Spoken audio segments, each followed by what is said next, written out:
Our session, the Chief Honorable Judge Earl Glanville will preside in court. Now come to order. All right, good morning, ladies and gentlemen. Good morning, Your Honor.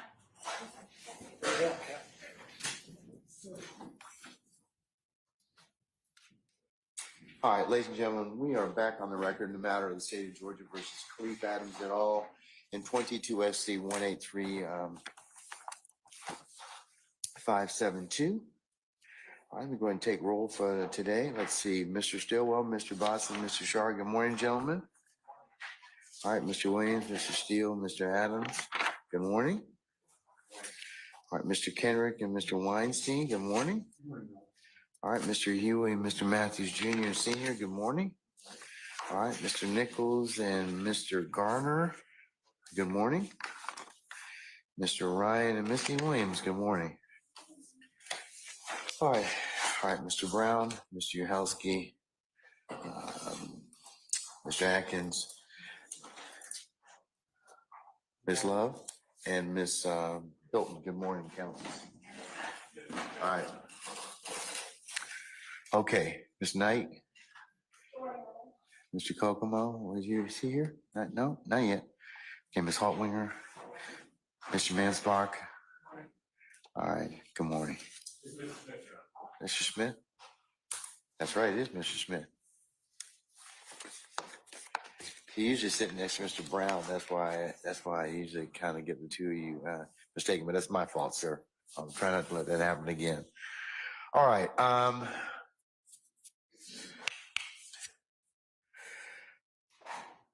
Are all the jurors present, sir? Yes, sir. Okay.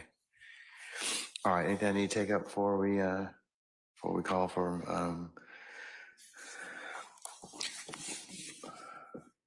Mr. Copeland? All right.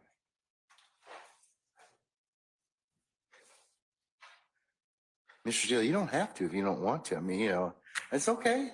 I want to. All right, go ahead. I'm just, I don't know what is going on. We know you said we're going to have a hearing with his lawyers. I'm sorry, I didn't quite hear you talking a little low. Said, I don't know what's going on. And as I learned, you said that there'll be a hearing this morning with his lawyer. It's been dark since. He's had, okay. Mr. Copeland's had the opportunity to speak with his lawyer, Miss Bumpus, and it is my understanding he's going to testify. That's the latest I can give you, okay? So we're going to bring Mr. Copeland out, and we'll see what happens, okay? Did the court send the immunity order? It should be filed. It should be part of Odyssey at this point in time. Because it would have been filed, I think, on Friday. So, I don't believe anyone. Ms. Love, did you file that already? We left the yellow envelope with the court for a signature. We were going to file it under seal. You mean the motion? It was the motion and the order. Okay, all right.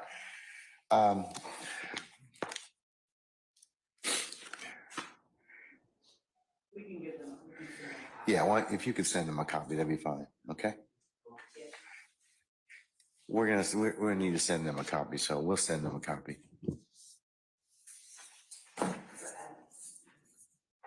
All right. Can we bring out Mr. Copeland, please?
Mr. Copeland, have a seat, sir.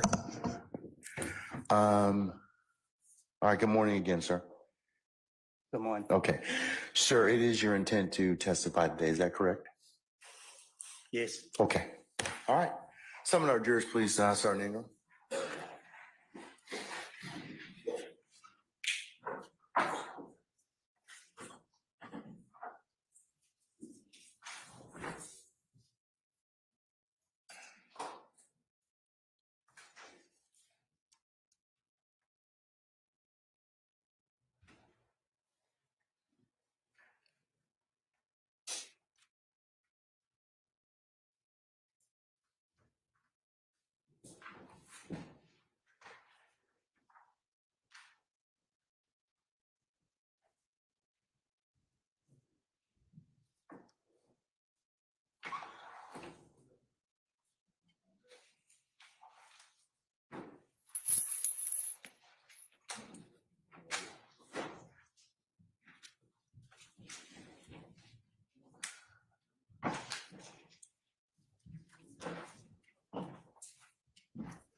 All right, ladies and gentlemen, please be seated.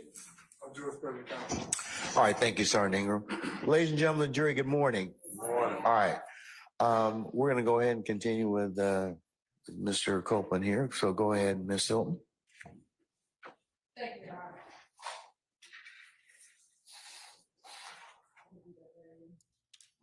Mr. Copeland, good afternoon. Good afternoon. I got to say it back.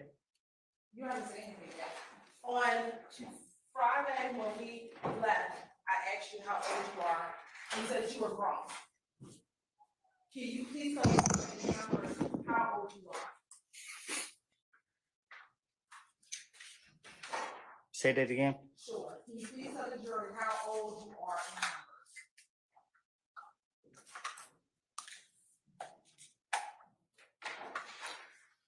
in numbers? 32. And when is your birthday? Say that again. When is your birthday? I'm sorry. When is your birthday? Next month. Is that July? I think so. Okay. And were you born on July 25th? I guess. Okay. Are you from Atlanta? I'm from Canterville. Okay. Is that a section of the city in Atlanta? I guess. You guess. All right. And did you grow up in Mechanicsville? For sure. Did you say for sure? All right. And when you grew up, do you have siblings? Huh? Do you have brothers and sisters? Yeah. All right. And when you were younger, did you live with all of your brothers and sisters? Overrule, sir. Yeah. Okay. I want to specifically talk about your brothers. How many brothers do you have? Overrule, sir.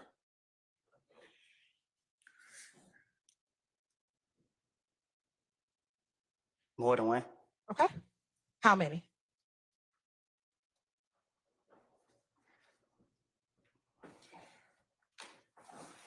I think 3. All right. And what are your 3 brothers' names? Overrule, sir.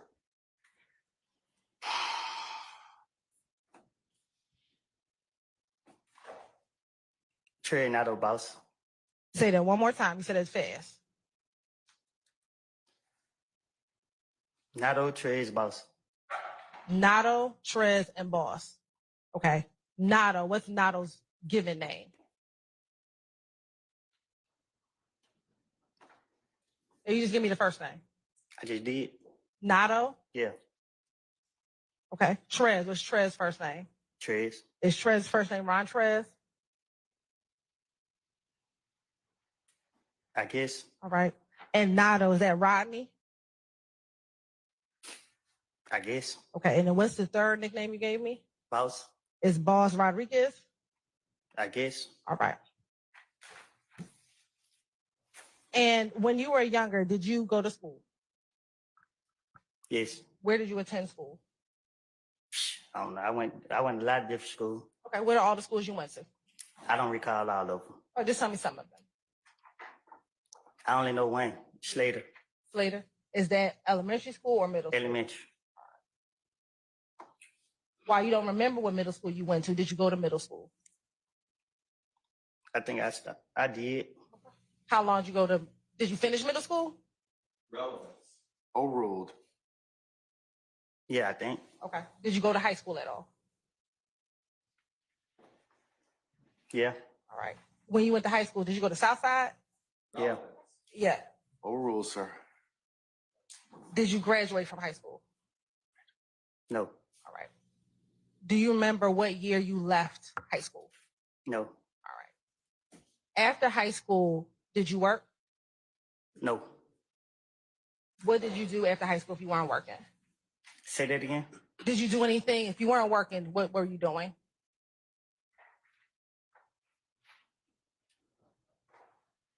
I don't recall. Okay. Are you married? Nope. Are you in a relationship? Nope. Right. Do you have children? You know that. Okay. I do, but the jury doesn't. Do you have children? Yep. All right. How many? More than one. All right. Do you have more than 3? I might. Ain't no telling. Okay. That's perfect. That's fair. Do you have 2 that you know of? Yeah. All right. And how old are your 2 children? The same age. What's that? I don't know. Y'all been having me in jail so long. I can't recall. Okay. Were you in jail on Friday? Prior to? Yeah, I was in jail Friday. Were you in jail on Thursday? Thursday ain't came yet. No, last Thursday. I felt like it. All right. When you weren't in jail last Thursday, although you felt like it, how old were your children? I don't know their ages. Okay. Are you currently working? I'm in jail. Prior to going to jail on Friday, are you currently working? Nope. All right.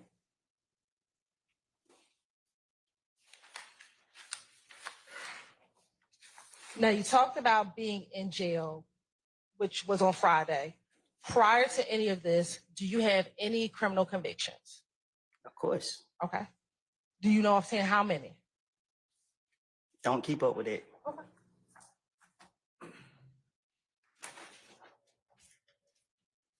Tell the jurors the types of crimes that you've been convicted of.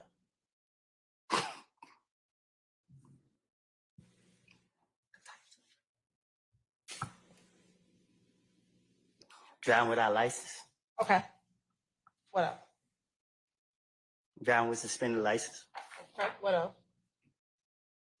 Ran in front of police. All right. What else?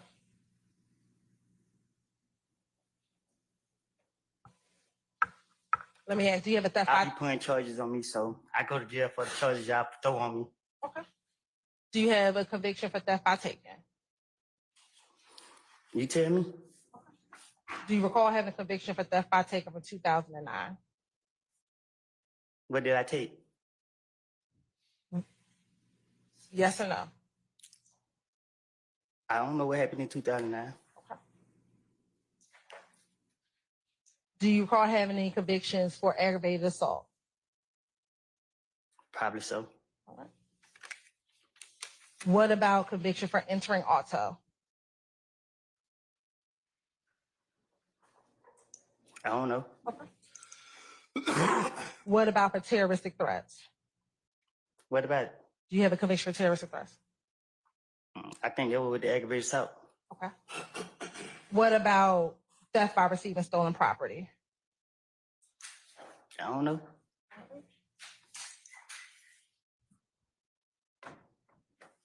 What about possession of a vehicle with altered VIN number?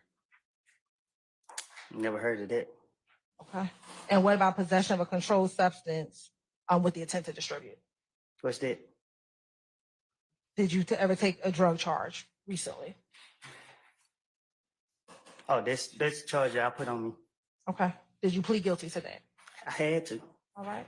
And did you recently plead guilty to possession of a firearm by a convicted felon? Y'all put that charge on me too. Okay. And did you plead guilty to that? I had to. All right.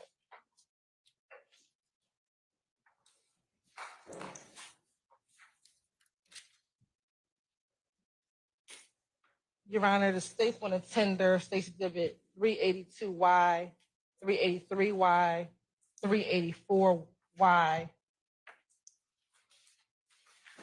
and 385, thank you, Your Honor, as self-authenticating documents. 382Y is the criminal conviction 15 SC. Yeah, Sure. I'm getting to that, Mr. Steele, so.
Tim.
Your Honor, this time they are December 6th exhibit.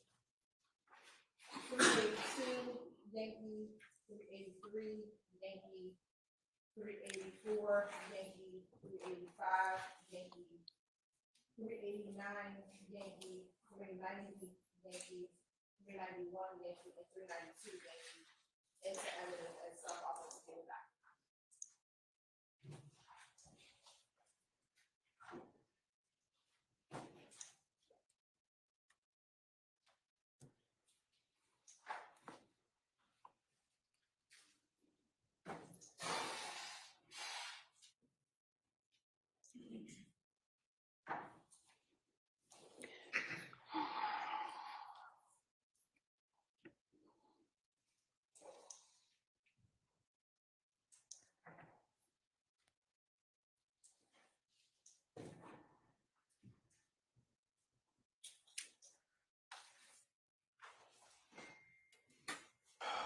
Okay, any objections to states 392 Yankee, 383 Yankee, 384 Yankee, 385 Yankee, 389 Yankee, 390 Yankee, or 391 Yankee?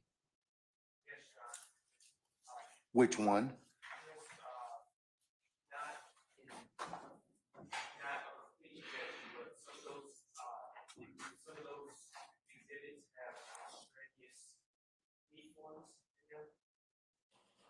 Okay, well, there's two things. Remember what I told you, there's the plea itself, and then later, we'll take up the other stuff. Yeah. Okay, all right. Subject to, further ruling, I'll admit, 382 Yankee, 383 Yankee, 384 Yankee, 385 Yankee, 389 Yankee, 390 Yankee, and 391 Yankee. They may be published as you see fit. Thank you, Your Honor. And Your Honor, approach very briefly, please. Yes.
Mr. Copeland, remember we swore you in on Friday. Just want to remind you, you're still under oath, okay?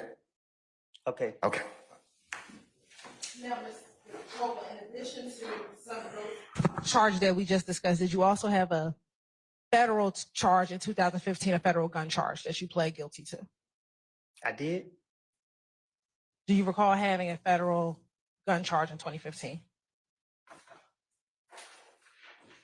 You asking me or you telling me? I'm asking you. What you asking me? Did you plead guilty to a federal gun charge in 2015? I think I did. Okay.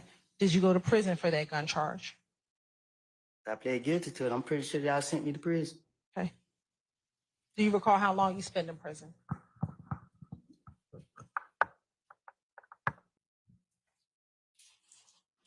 You can remind me? Do you recall how long you spent in prison? No, I don't recall.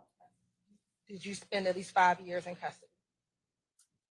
I think that's what they gave me. When did you get out of prison for the federal charges? When they let me go. Do you remember what year that was? One of the year. Was it in 2024? It's this year ain't. Right. Nah. Okay. Was it last year in 2023?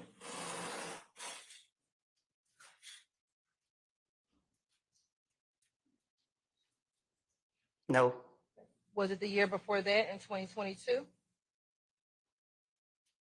I think I was in Rice Street. In 2022? I think. Okay. So then, did you get out of prison and then go to Rice Street? Y'all locked me up so much. I can't read. And let me say this: when we say Rice Street, are you talking about the Fulton County Jail? Yeah. Okay. But you went to Rice Street after you got out of federal custody. I went to Rice Street. Nah, I think I got out on the street. And then y'all locked me back up. All right. So then 2022, if you went into custody at Rice Street, did you get out of the federal custody in 2021? I got it feds in 2019. Okay, thank you. Now, Ms. Coleman, do you have a nickname? You're smiling. Do you Ask me a question? have a nickname? Yeah. What's your nickname? Psycho. Okay. Do you have another one? Yeah. What's that? Woody. Woody. And do you have a way that you spell Woody? However people want to spell it. Okay. And how did you get your nickname? My mama. And when people refer to you, do they refer to you as Kenneth, Psycho, or Woody? All three. All three. Which one do they use the most? Objection, Your Honor. Relevance. Overrule, sir. That's not an objection, sir. Which one do people? Overrule, sir. He said speculation. Overrule, sir. People who don't know me that good call me Woody. And what about people who know you? They call me Kenneth. They call you Kenneth. Now I want to ask you if you know a few people, all right? First, do you know someone by the name of Shannon Stillwell? What's his nickname? SB or Shannon?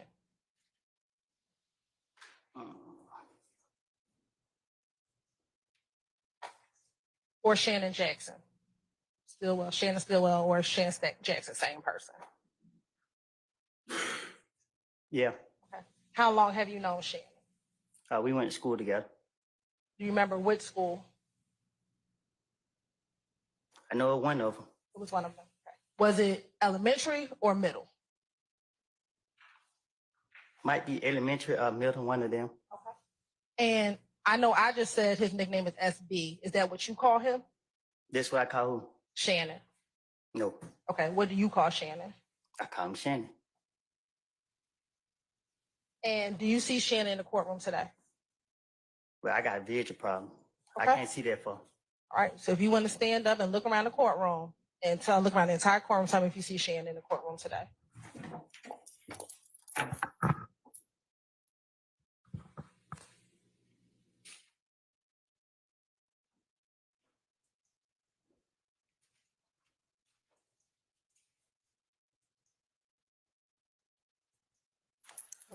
Do you need to sit down? Nah, I give him light here. They ain't had nothing to drink. Okay. Do you want some water? You gonna give me a drink? I'll get you some water. I don't drink water. Well, I don't have nothing else for you, but I will put some water up there for you. Who am I looking for? Shannon.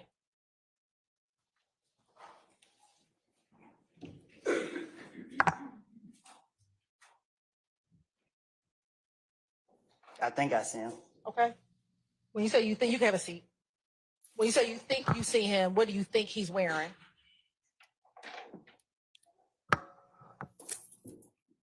Look like he wearing gray over there. So who are you pointing to over there that's wearing gray? I think the lady got red hair. Okay, so you pointing to a lady and not Shannon? No, the one behind her.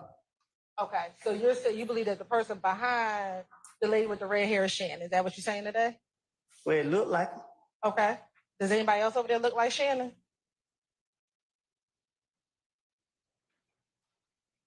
Yeah. Okay, who's the other person who looks like Shannon over there? He's standing behind the bald head dude right there. He's standing or he's sitting? Sitting down, I guess. Okay. What's his hairstyle? Bald head. So you're saying Shannon's the one with the bald head, or he's sitting No, behind he's sitting him? behind the dude with the bald head. I think it's him. Okay. It's two people with dreads. I can't see I just see dreads. Okay. Let me just ask you this: is Shannon from Atlanta? I don't know. When you first met him, where did you meet him at? Was it in school? Ooh.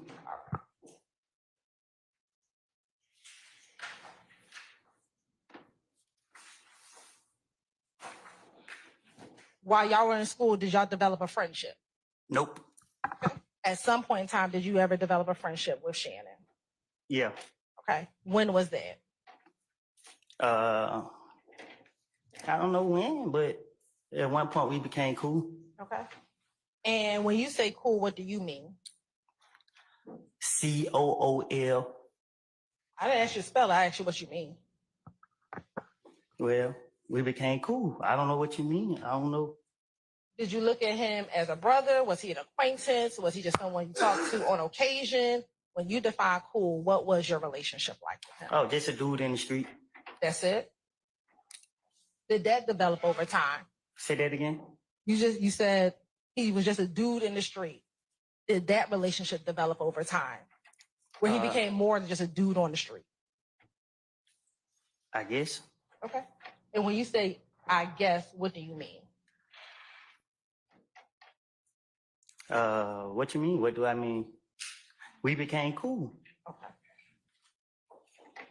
During the course of your coolness with Shannon, did you meet any of his family members? Say that again. As your coolness of your relationship developed, did you meet any family members of his? No. You never met any of his family members? I never met none of his family members. Okay. What about any of his girlfriends? What you mean? Have you ever met any of the people he ever dated?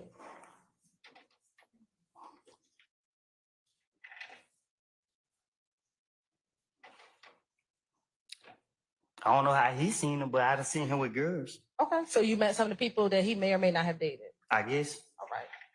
Now, when y'all were cool and you would see him in the streets, how often would you all hang out with each other? What you mean? How often would the two of you spend time with each other? You gotta be specific. Sure. Would the two of you go out? I go out with anybody, even you. I'm not asking about me. I'm asking about Shannon. Would the two of you go out? We have went out. Okay. How often have the two of you gone out? I don't know. Is it more than, let's see. You said you met him in middle school. You're 32. So roughly over the course of 20 years, No. no, you have not gone out with him? I met him after me and him went to school, we never hung. I met him in 20 what? I met him in recent years. After we left school, in school we just knew each other. We didn't. Y'all didn't hang out with each Yeah. other? No. So about how old were you when y'all began hanging out with each other? Most of our, whatever you trying to say, I was in jail. So But prior to you going to jail, did you hang out with Shannon? I said yeah to that. Okay. So my question is, if we're in 2024, I want you to think back your earliest memory outside of school when you would first start hanging out with Shannon. Thinking back, all I remember is being in jail most of the time.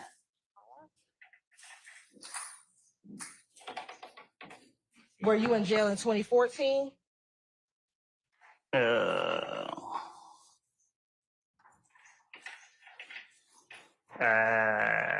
I've been in and out. Okay. What about jail in 2013? Yes. Okay. Were you friends with Shannon when you were in jail in 2013? I knew him. Okay. You knew him? Are you saying you didn't hang out with him, or you just knew who he was? Yeah, I knew who he was. I think that I think I took a few pictures with him back then, but I don't recall no, I'm lying. I knew him before 13. You knew him before 13. Okay. About when? I think I met him, I don't know if it was 2010, something like that. I don't know. Okay. So at least at this point, about roughly 14 years. You know. But I've been in jail most of that time, so Did you all speak while you were in jail? a few times. So your friendship didn't stop once you just because you went to jail. What you mean? I stayed. Did your friendship stop just because you went to jail? Who Or determined when a friendship start and stop? I guess you would. I will. So did your friendship stop or your coolness, because you said coolness, did your coolness stop with him when you went to jail? Well, you know, in jail, out of sight, out of mind. One day I probably called or something. I don't. Okay. You have permission to approach?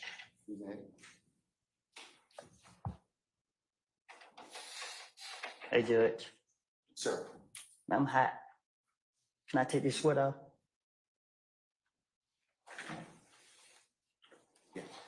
We have to go into recess for school, do it like that. You want recess? Can we just we're gonna recess, ladies and gentlemen, maybe about 5 minutes, okay? All right. All rise.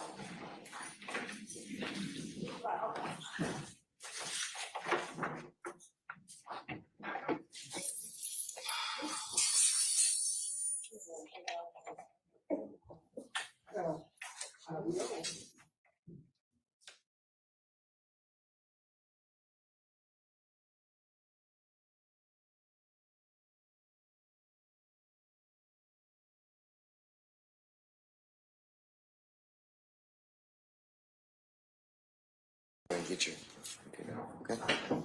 All right, ladies and gentlemen, please be seated. We're just gonna recess in place.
we'll probably break until about 12, till about 1:35. So I'm gonna call our jurors out and we'll go ahead and do that, okay?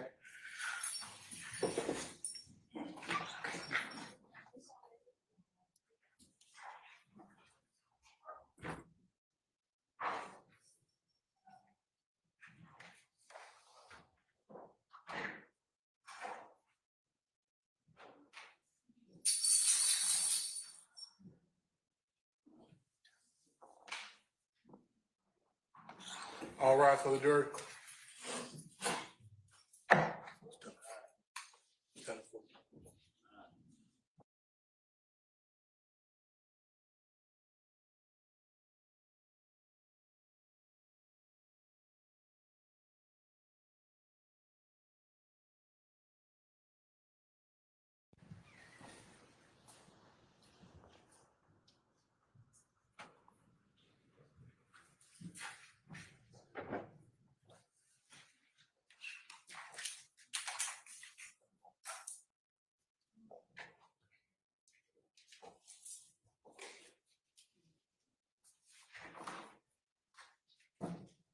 Yeah, our jurors are present in the county. All right, thank you, Lieutenant Walker. Ladies and gentlemen, please be seated.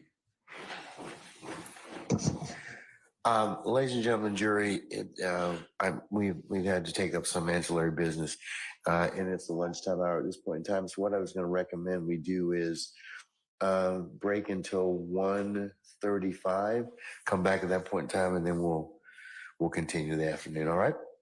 All right. Okay. So we're in recess until 1:35. All right. All rise.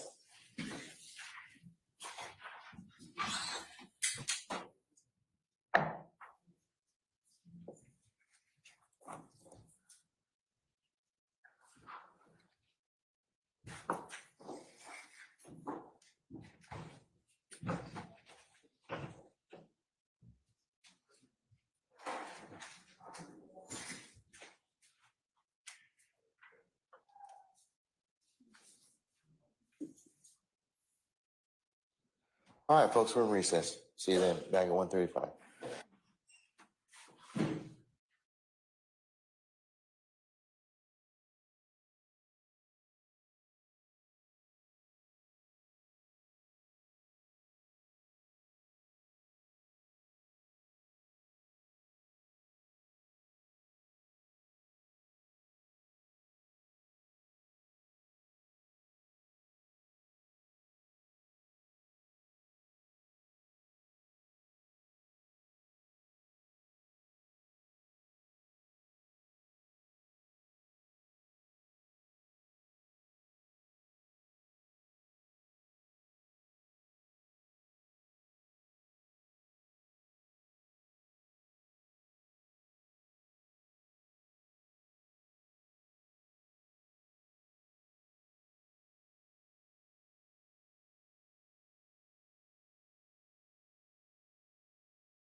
He is, he's right behind you. Sorry, I have a motion that I need to make outside the presence of Mr. Copeland. All right, you can make it right now. Is he out? Let me know when you get down to the. Is Mr. Copeland out? No, he's upstairs. Okay, good. All right. Yeah, come on, man. Don't come in the court, come and get you back.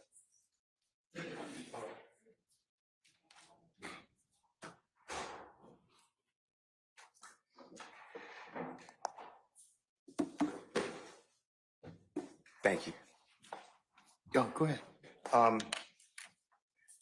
The way I understand my constitutional obligations pursuant to the 6th and 14th Amendments of the United States Constitution, the corresponding sections of the Georgia Constitution, I'm required to make a full and complete statement to the court.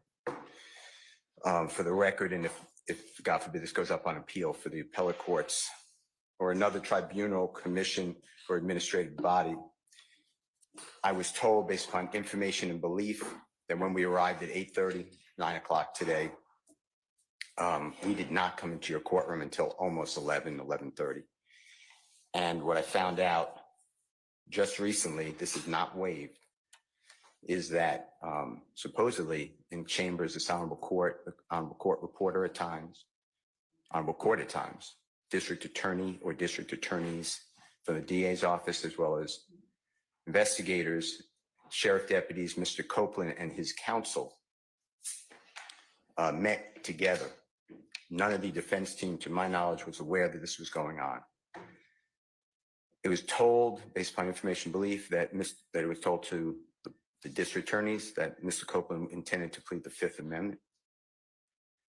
Then I was told, based upon information belief, that Adrian Love, the lawyer for Mr. Copeland and this court, were together, and Ms. Love made representations that John Melnick supposedly spoke with some attorneys for the accused and wrote an email to Ms. Love, to Adrian Love, stating that Mr. Melnick does not represent the witness, and that Mr. Melnick wrote an email saying F you, and then somehow that email was CC'd to me. That never. Mr. Steele, can I interrupt you just a second? I'm kind of disturbed because that's ex parte. All that was an ex parte conversation. How did you find out about any of that? Well, I'm disturbed too. And the reason I'm asking you a question. How did you find out about it? I'm going to ask you the question. Okay. Scuttle, if you look at SCUDDER versus state, which is 298 Georgia, 438, it's Division 2, 782 Southeast 2D 638, 2016. Our highest court says when a court meets, because Mr. Copeland comes in, meets with the court supposedly made statements, which I assume is somewhat accurate based upon what you just said. We're entitled, Mr. Williams and every other person wrongly charged here is entitled under the Georgia Constitution to be present. That's a critical stage. It's just like when you meet with me and you and Mr. Adams meet with me and others have met with me. It's those are ex parte for a lot of different other reasons, but I will certainly note that for purposes of record. Well, I'm going forward. What I was told was that Mr. Copeland said, and you haven't answered my question yet. I'm not going to answer that question. You're not? No, I will not answer that question. Why will you not answer that question? Because I want to make sure that what I say is accurate, and I'm not trying to. No. I'm asking you, how did you get this information? I'm not telling the court. What I'm saying is based upon information. Okay, well, listen, if you don't tell me how you got this information, then you and I are going to have some problems. We can have this. I have problems right now. Okay, I know. Look, I don't want to know about your problems. Okay, at this point in time, all I'm asking you at this point in time is, how did you come upon this information? Look, if the case gets reviewed, the record's going to be available for our appellate court and for whatever reason. But it's disturbing that how somehow you have surreptitiously gotten information in regards to the court's private ex parte conversation with a party. I mean, a witness who was sworn in Friday. The court's telling. This is what I was told. If this is not true, not true. This court handed Mr. Copeland. Tell me how you got the information. Listen, whatever you want to do. Tell me how you got the information, then we can go ahead and go forward. I'm not going to say that. What I'm going to say is this.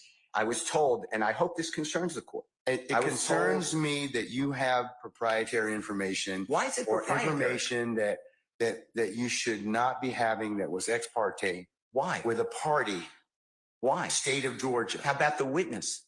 How about Mr. Copeland, who supposedly announced he's not testifying and he'll sit for 2 years, and then supposedly That's this honorable court, okay. or excuse me, let me rephrase that. This court supposedly said, I can hold you until the end of this trial.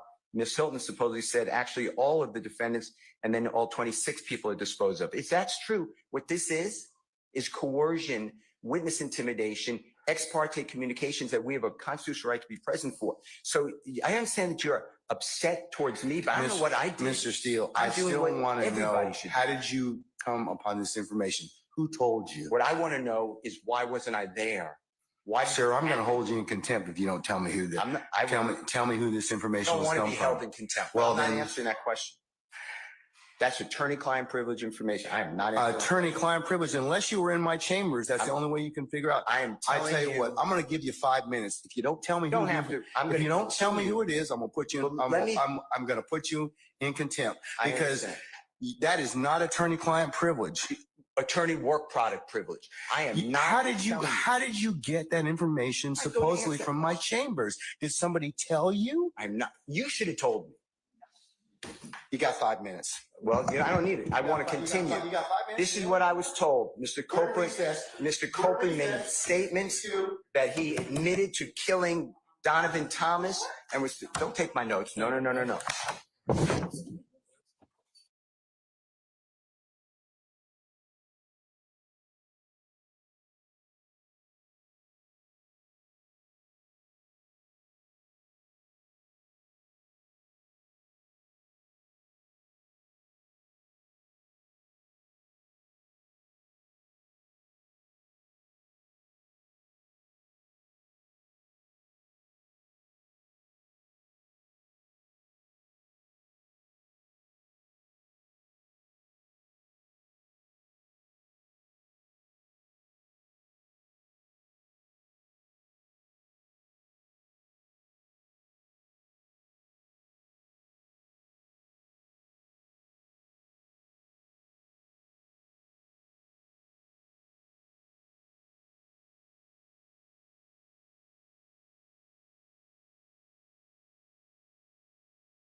All right, do we have everybody with here?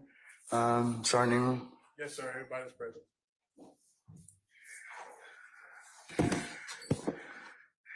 Okay, Mr. Steele, would you take the podium, please, sir?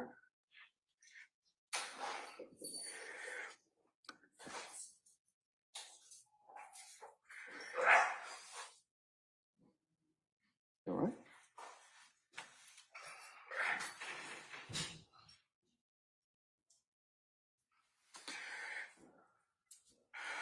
All right.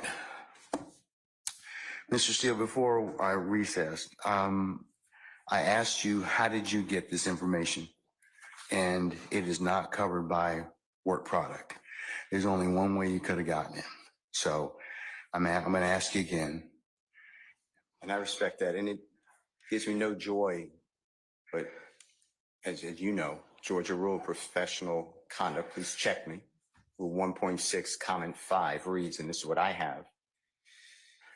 1.6. I know what the rule says, but here's the thing. Well, I'm just. But in order, Interrupt. you need to please tell me who you got it from. I'm not asking you sum and substance of anything as of yet, okay? But I need you to tell me how you got the information. If you don't tell me how you got the information, I'm going to hold you in contempt. I understand, and I don't want to be held in contempt. And I don't want to hold you in contempt, but this is so sacrosanct to have a conversation in my chambers parroted to you and others. It is that serious. Yeah, and that's why I raised it. It is that serious that we should have been there, and it shouldn't have happened. Sir, that's a whole separate issue. And that's why ex parte conversations are recorded. Why would it be ex parte? You're For acting what- like it's ex parte under It's seal. ex parte. It's ex parte because that's what the state asked me to do. It's just like when you asked me for an ex parte conversation. I've never asked this honorable court or any court to meet with me and a witness. Sir, you're straying off the issue. I'm not. The issue is how did you get this information? I understand the issue. I promise you, I understand it. But what I'm trying to ask you is, if you look at comment 5, this is how I understand the law. You can't violate something and then use privilege. Okay? I'm not violating anything. Okay, but that's why I'm saying, how did you get the information? But just listen to what I'm trying to tell you. You're saying, you're threatening me with the contempt. privilege would occur. The privilege in 1.6 would occur if you were in the right place, right time to begin with. You weren't. Let me tell you, I'm just reading from it. But if I'm reading it wrong, I'm not trying to. It says 1.6 applies not merely to matters communicated in confidence by the client, but also to all information gained in the professional relationship, whatever its source. So you're asking me to break, you're ordering me, maybe, you're asking me, I'm not saying you're ordering, but to give you information, and you're saying it's not some substance, but I'm telling you, I can't do that under the bar rule. All right, well, I'm going to hold you in contempt. And you can think about it. 5 o'clock today, we'll see where you are at that stand on that point. Because no, that's not what I understand the rule to be. I've not asked you sum and substance of what was said. I asked you how you got it. I can't do that. Yes, you can, because I have an idea how you got it. Well, your idea. I have an idea how you got it, but that's improper, sir. Your idea may be wrong, and you're asking me to listen. I told you the first time. And I'm not sure. I don't want to hold you in contempt, but this is that serious.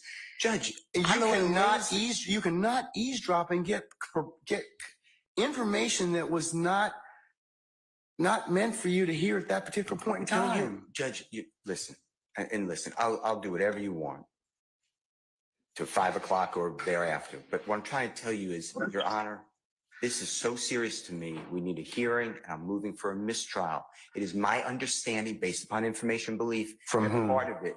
From whom?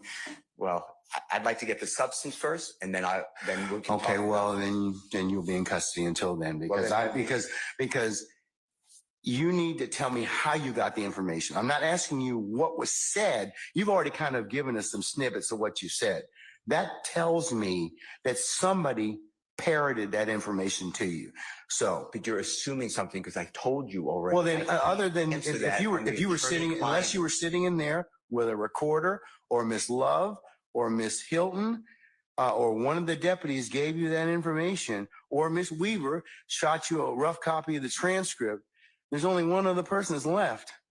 Well, Your Honor, And if that person gave you that information or shared that information with you, she probably violated privilege. well, let me tell you two things. One, I don't know how that is a privileged communication. It shouldn't have been. Well, it's because she has a client she's supposed to represent. Who are you talking But about? anyways, I'm not going to have When I got I'm this not gonna have any information, further- I'm not going to have any further conversation Well- with you about this. I want to know, the question still remains. I want to know who gave you the information? I'd like to know what information happened outside our presence. That's All right. really it. He can go into custody at this point in I time. think that the court needs to again declare a mistrial based upon. Okay, and I'm going to deny your I'm going to deny your Becoming- motion. I'm going to deny your motion. I for understand that mistrial. you spoke with a And when- witness outside our presence. And whenever, yes, I had an ex parte conversation, And- which is and you- appropriate. And you influenced the witness based on information Oh. belief, and I'd like to have that all in the record. All right. I mean, I don't know why that's so hard to do. If nothing Okay. happened bad, that's fine. But you're All right. acting like, tell me who it is and don't talk about the substance. Why can't we have an issue that was outside of presence? It should not have been. Because you got some information that you shouldn't have gotten. Why? Well, that's for another day. But why? Okay, Why that's for did we another exclude day. in the first place? I didn't know about this stuff. That's I raised for it another before the day. court. So, I raised it as soon as we found out about it. well, I gave you the case I'm relying on. I assume you read it. If you didn't read it, you should read it. It's a material part, a critical part of the case. When a judge speaks with a witness outside the presence of the accused, the court has said it's right there in Division 2. okay. That is a material or critical part of the case, and it's an automatic Steele, reversal. Mr. Steele, But you're acting like it's Mr. private. Steele, that is not that is not the case when somebody discloses information in a ex parte conversation that one of the parties lawfully asked me to hold. You're not supposed to have communication with a witness who's been Right. sworn. You know that I'm not telling you. I'm just saying if you read the case, I'm assuming you read it. That's what it says. And you did it Does the supposedly. state wish to be heard? You said it supposedly. Yes, Your Honor. And what I'm trying to get to is State why does. did that happen outside of presence? And I need to have I'm respectfully requesting the transcript that you mentioned to be given to us so we could really understand it. And then anything that was not on the transcript, if anything, that we understand what happened outside our presence. Okay. And now you have put it where somehow I have to reveal, and I told you the first time, I'd be breaching 1.6. And I know you're assuming something. I don't think you're breaching 1.6. You can't hide behind 1.6. I'm not hiding behind And anything. you can't hide behind, yeah, but the thing is, I think you got this information. Somebody disclosed it to you, and that's the only way you could have gotten it. What I got. Because what unless I you're got- sitting there, you're eavesdropping. So you can't use something ordinarily that you had no business getting to begin with, and then stand on, well, hey, we didn't give you the information, or that a party didn't give you the information. So, Your Honor, but that's the issue, isn't it? well, Why aren't we that's But that- isn't that the issue? that needs to be told. But But State, do you have right anything you now, we don't know Mr. Steele. why we were excluded from that. Mr. And I Steele, want that stop. information because Just Mr. stop. Williams' constitutional right under Just stop. Georgia Constitution. Just stop at this point in time, because Article 1, Section 1, paragraph you've 4 already said that. You've already of the said Georgia that. Constitution, and we have the right to be present. All right, And we're Mr. not waiving anything. Yes, Madam, Ms. Lowe.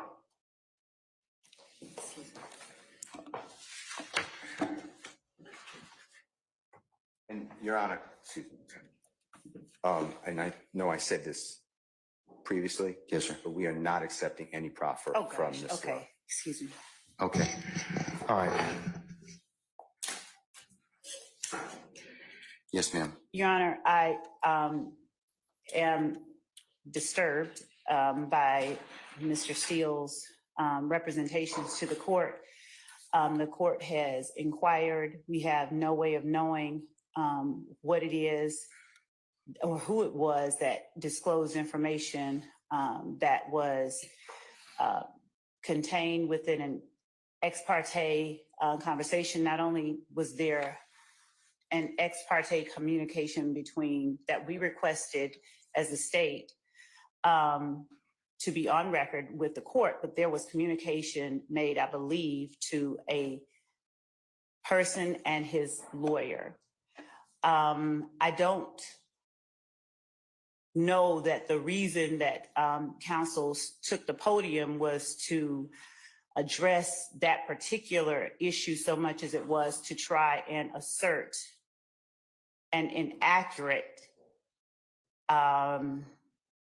what he calls fact, and put it out there in the open as if it were true. But we certainly have the right to request ex parte communications. That's why we ask that the court reporter be present.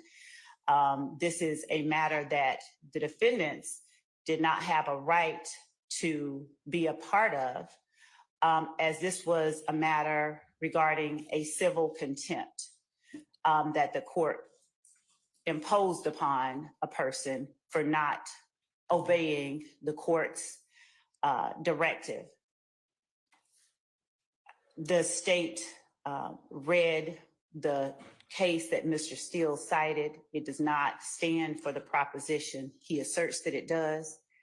And regarding further legal support for our position, we would provide that to the court, but we are more concerned that information that is disclosed in an ex parte setting gets relayed to the parties who are not privy to that. The whole purpose of the ex parte request was so that that did not happen. And we expressed on the record our concerns and our reasons for concern regarding that. We believe that without more information about how that information got relayed to the defendants, we cannot make the kind of assertion I'd be inclined to make. So before making the next set of assertions, I would need to know how that information was made privy to them, to counsels for the defendant. We did not act inappropriately or outside of the rules of professional responsibility. And if need be, we will reach out to the state bar ourselves and ask what the appropriate remedy is for everything that has happened over the last 2 days, well, the last 2 work days, because we are extremely concerned. We have observed a number of actions on the parts of a number of people that I am not comfortable stating publicly at this time, but that would appear to call for being addressed in some other way. So as to Mr. Steele's request, I guess it was for a mistrial. I'm not even certain what all that was. I think it was probably more to make inaccurate assertions on the record public to whomever was within listening shot of his voice. And we would ask that the court strike everything that he said from the time he stood up and started talking after the court asked him where it was that he obtained the information that was made privy in counsel for this court. All right.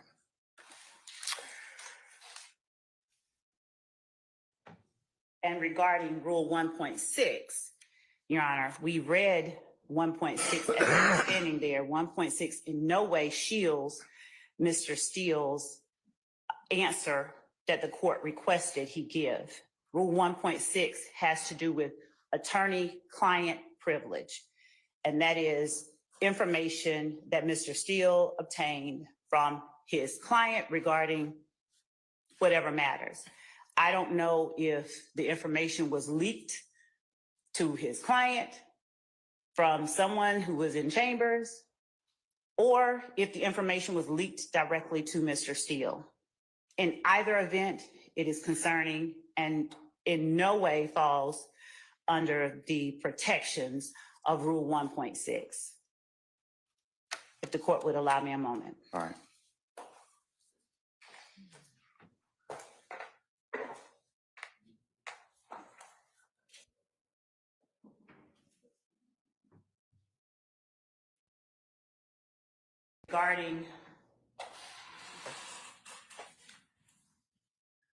Regarding further appropriate remedies, Your Honor, we would ask the court for an opportunity to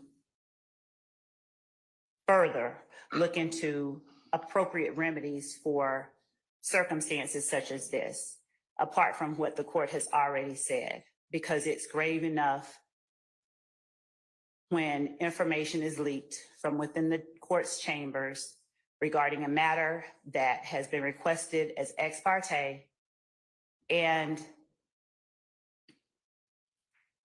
we would ask for the opportunity to present to the court additional appropriate remedies that we believe are available. All right.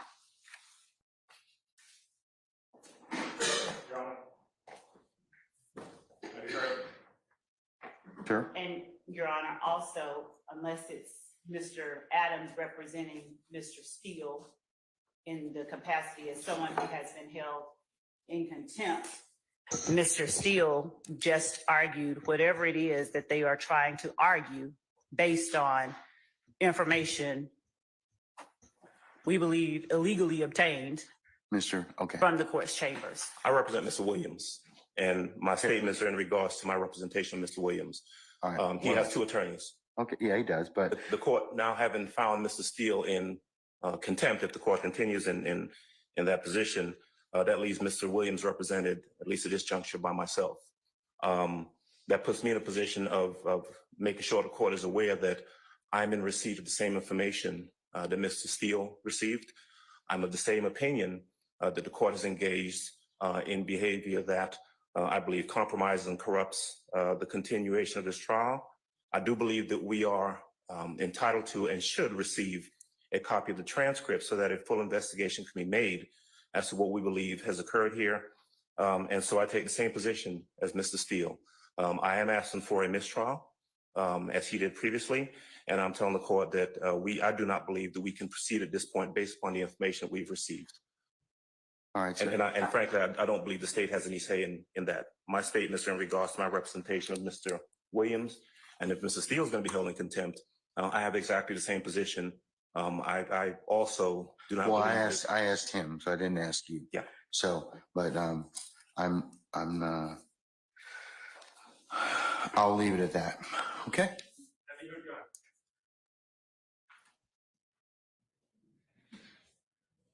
What is it, Mr. Sharp? Thank you, Your Honor. As you know, I represent Shannon Stillwell. On behalf of Shannon Stillwell, I am going to be moving for a mistrial, first and foremost. I just want to clear up a few things that have been said. Today, we were instructed to come 8:30 for a 9 o'clock start. I would not be honest with the court if I said I was here at 8:30, but I was probably here at about 8:40. We did not start till approximately, I'm estimating 11 o'clock. Clearly, we figured something was going on.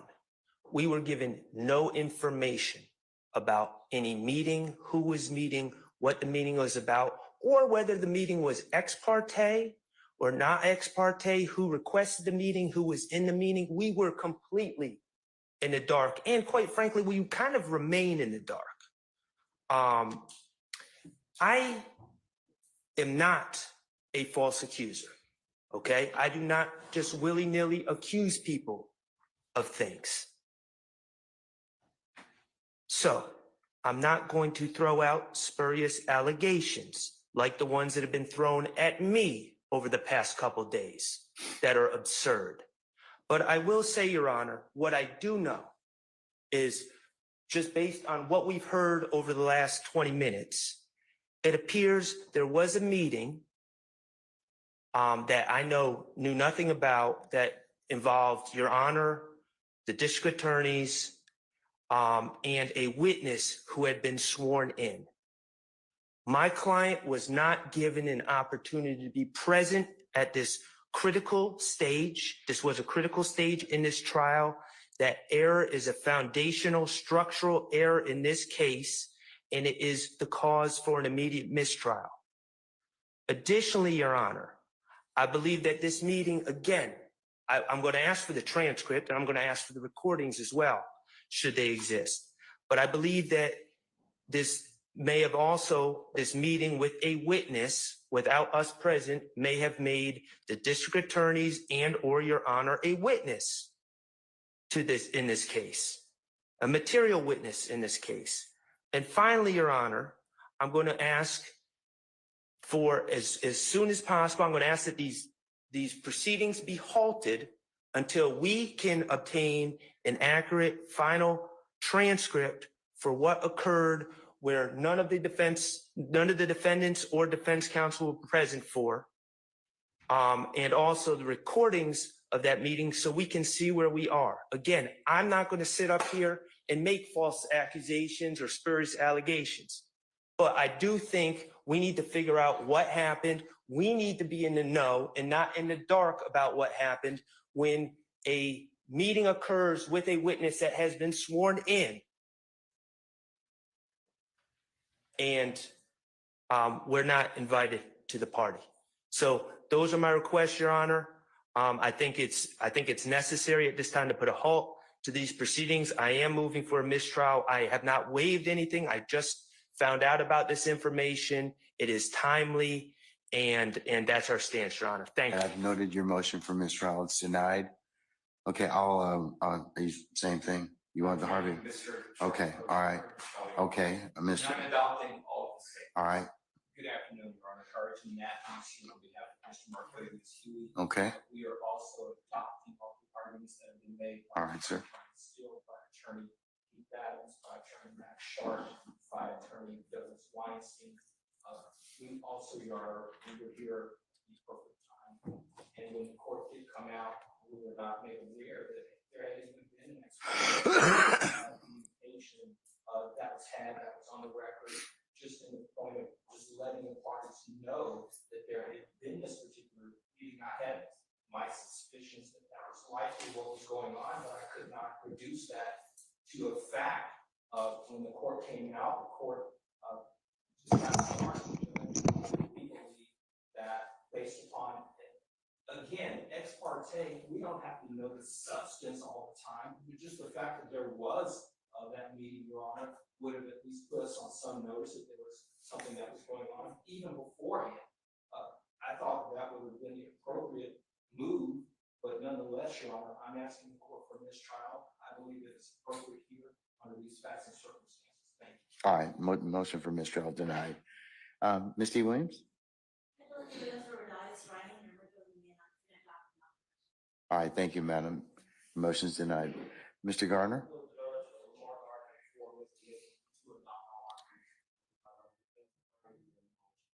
Okay, so noted. All right. Okay, Mr. Steele, last time, who told you? All right, Mr. Steele's in custody. And once he's clears the area, we'll go ahead and get started. If by that point we'll get started and resume the trial, Your Honor. Yeah, we're gonna continue. I'm not caught nothing. I'm not going to participate in the trial without the Steele and You don't have that luxury at this point in time, sir. You don't. You don't have that luxury. You don't have that luxury at this point in time. You don't. Sir, you all are really getting yourselves cross purposes at this point in time. Sir, I'm telling you, you are at this point in time. You made some things out of nothing. I think that you're on very precarious ground at this point in time. So I'm telling you at this point in time, he's in custody. We're going to go ahead and start. You can represent Mr. Williams. That's okay. That's fine. I'll take up the other stuff as needed, but I'm not going to take it up right now. Say again? Respectfully, I will not. I cannot. Sir, you have to. Well, You're gonna have to do the best you can at this point in time, because you don't get to extort the court. That's what you're attempting to do at this point in time. Sir, yes, you are. What you're trying to do is, I'm not going forward if I don't get this. You know, it doesn't work that way, Mr. Adams. I'm telling you at this point in time, I would just kind of govern yourself accordingly. Sir, I'm telling you, as the court, under these particular circumstances, everything will come out as it should. I don't think, sir, I don't have enough information at this point in time to address it. I don't. But I'm telling you at this point in time, there is nothing that was given, said, whatever this morning that. If there is any accuracy to some of the information that we are. But sir, I don't even know, your co-counsel won't even tell me who said whatever. Okay.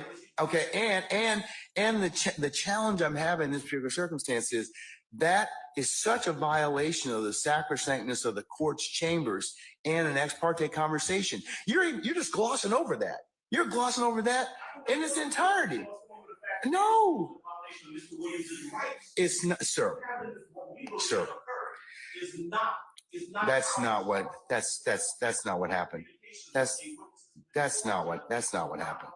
That's not what happened. I'm just telling you, that's not what happened. Judge, respectfully, we are not obligated to simply accept that there's been no violation. We believe that there has been, and the only. Okay, well then no, we're not doing that at this point in time. So you'll have a choice to make. All right, take Mr. Steele into custody, please.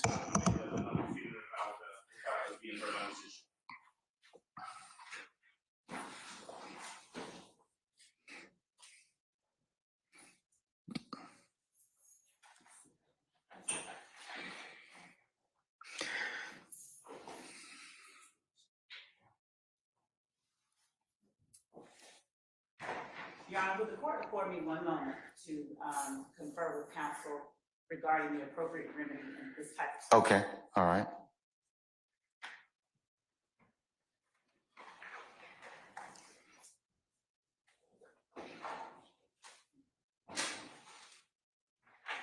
May I say one thing, Your Honor?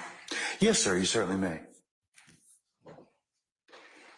Mr. Williams does not wish to go forward without me being here. You are removing me against his will, my will. You're taking away his right to counsel. And you're conducting material parts of this trial without me present, and I can't learn about it by watching online. So for that reason, additionally, I asked for a mistrial. And I assume you denied, but I'd like you to deny our motions for mistrial. You denied the other people. I've denied your motion, but I'll certainly take that under advisement, sir.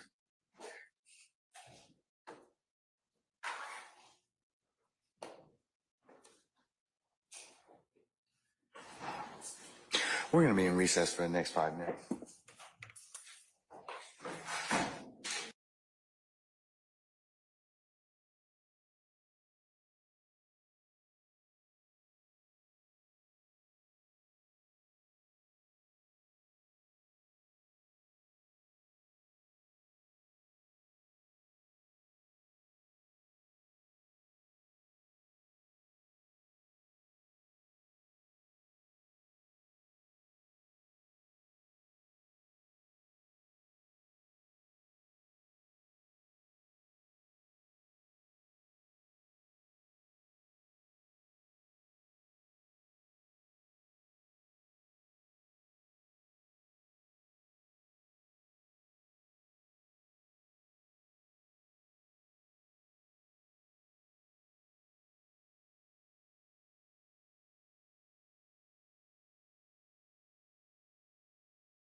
Is Mr. Adams in the hallway over there?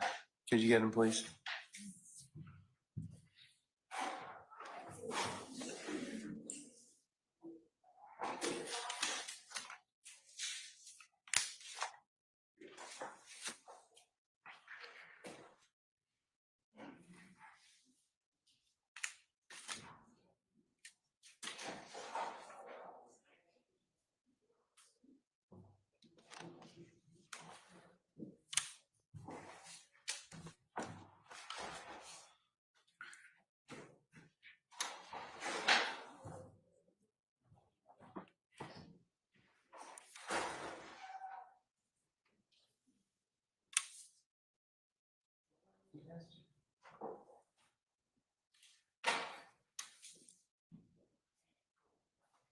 He's refusing to come in. Is he refusing to come in?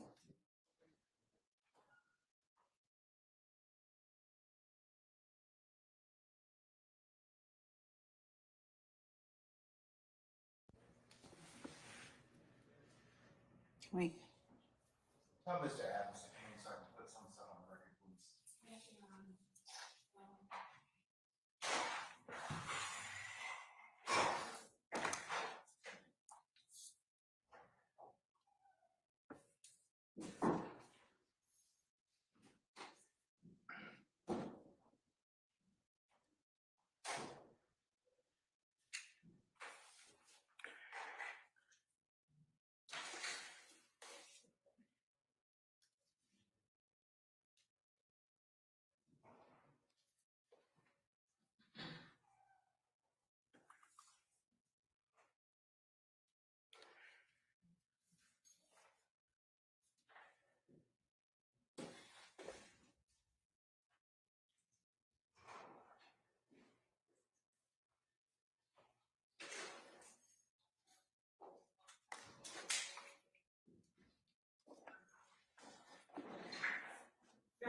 Adams is present.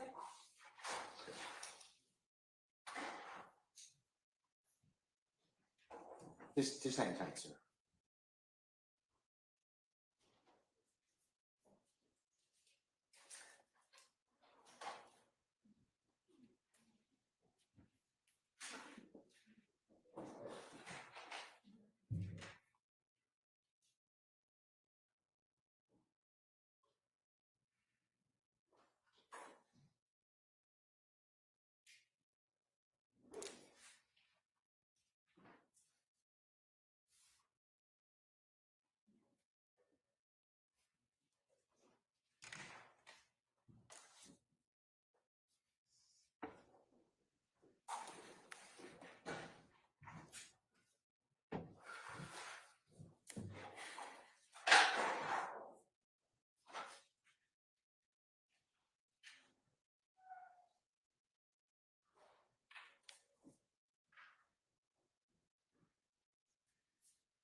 All right, Mr. Adams, let me address your first refusal to go forward. We have had plenty of circumstances in this trial where you have been lead counsel and you have done more than a yeoman's job of representing Mr. Williams. And I don't doubt that that won't continue. So you don't get to have your entire defense team here. You certainly get competent counsel, which the court finds that you are in this particular circumstance. and an appellate court will review my decision for abuse of discretion. So I'm going to direct that you go, that you continue to represent Mr. Williams. You can consult with Mr. Steele. Any breaks or anything such as that, I'll allow you to do that and continue to do that. But Mr. Steele put himself in this particular position in terms of all these. I'm not asking for any other, or you for any other information that might be privileged or any other conversations, but I need to know who told you, because that then drives other things the court needs to probably do. So he's the reason as to why we're here in this particular circumstance. So if you or he or want to disclose to me who told you that, I'll be more than happy to reconsider. I know Mrs. Steele will not. I also will not. And I respect his support. I respect his support has to do whatever is appropriate. But I would ask the court also respect my representation, Mr. Williams, and standing for him when we believe that there's been a violation that affects his right to a fair trial. And we believe that that's the position that we're in. And I would respectfully decline the court's order of continue forward. Your Honor, may I? Sure. Address the court. Thank you. Your Honor, there are two things at issue here. And one of them, Your Honor, is that. I asked from the court how it is that the state has any position in this particular conversation between the court and myself. Before we recess, Ms. Love said that she was going to research this ethical issue because it is an ethical one. So just much like you could add to it, I'm asking the state if they wish to add to that as well, sir. Okay? Thank you, Your Honor. Your Honor, we believe that there are two matters at issue here. One, obviously, is Mr. Williams' right to counsel of his choice during the trial of the case. We believe that the court has the discretion to fashion any remedy, any punitive remedy for contempt that it chooses. We would ask that the court fashion a punishment for the contempt that affords Mr. Williams the right during these proceedings while court is in session to both counsel for both of his counsels. For Mr. Steele to be present in the courtroom, he can still be held in contempt. But for Mr. Williams to have representation of both Mr. Steele and Mr. Adams while court is in session, and that the court's remedy does not affect his ability to have his counsel of choice represent him during this trial. We believe that it will need that so far this issue alone has needlessly delayed the trial of the case, and we believe that it may be in someone's best interest and in others not in their best interest for that delay to continue. So we would ask that the court, notwithstanding the finding of contempt, allow both Mr. Williams, Mr. Steele, and Mr. Adams to be present while these proceedings are going on and while court is in session. Physically. I think that would be appropriate under the circumstances. And Mr. Steele, certainly I can inquire about before the end of the day if he wishes to disclose that information that I've asked him, then he certainly purges himself of that contempt. So yes, that's fine. We'll go ahead and do that. And the second thing that I wanted to put on the record is that there was no substantive communication with any witness in this case outside the presence of any counsel for the defendants or any defendants in this courtroom. The matter, Your Honor, if I may finish, the matter that the state requested an ex parte audience with the court regarding was a matter to which no one to my right was a party. It was a civil contempt matter, and the parties towards that civil contempt, the state, which moved the court to compel someone to do a thing, the court compelled, and the state said, Your Honor, we're asking if the court, if they don't comply, that the court hold that person in contempt. That was a civil contempt matter. Nothing substantive was discussed.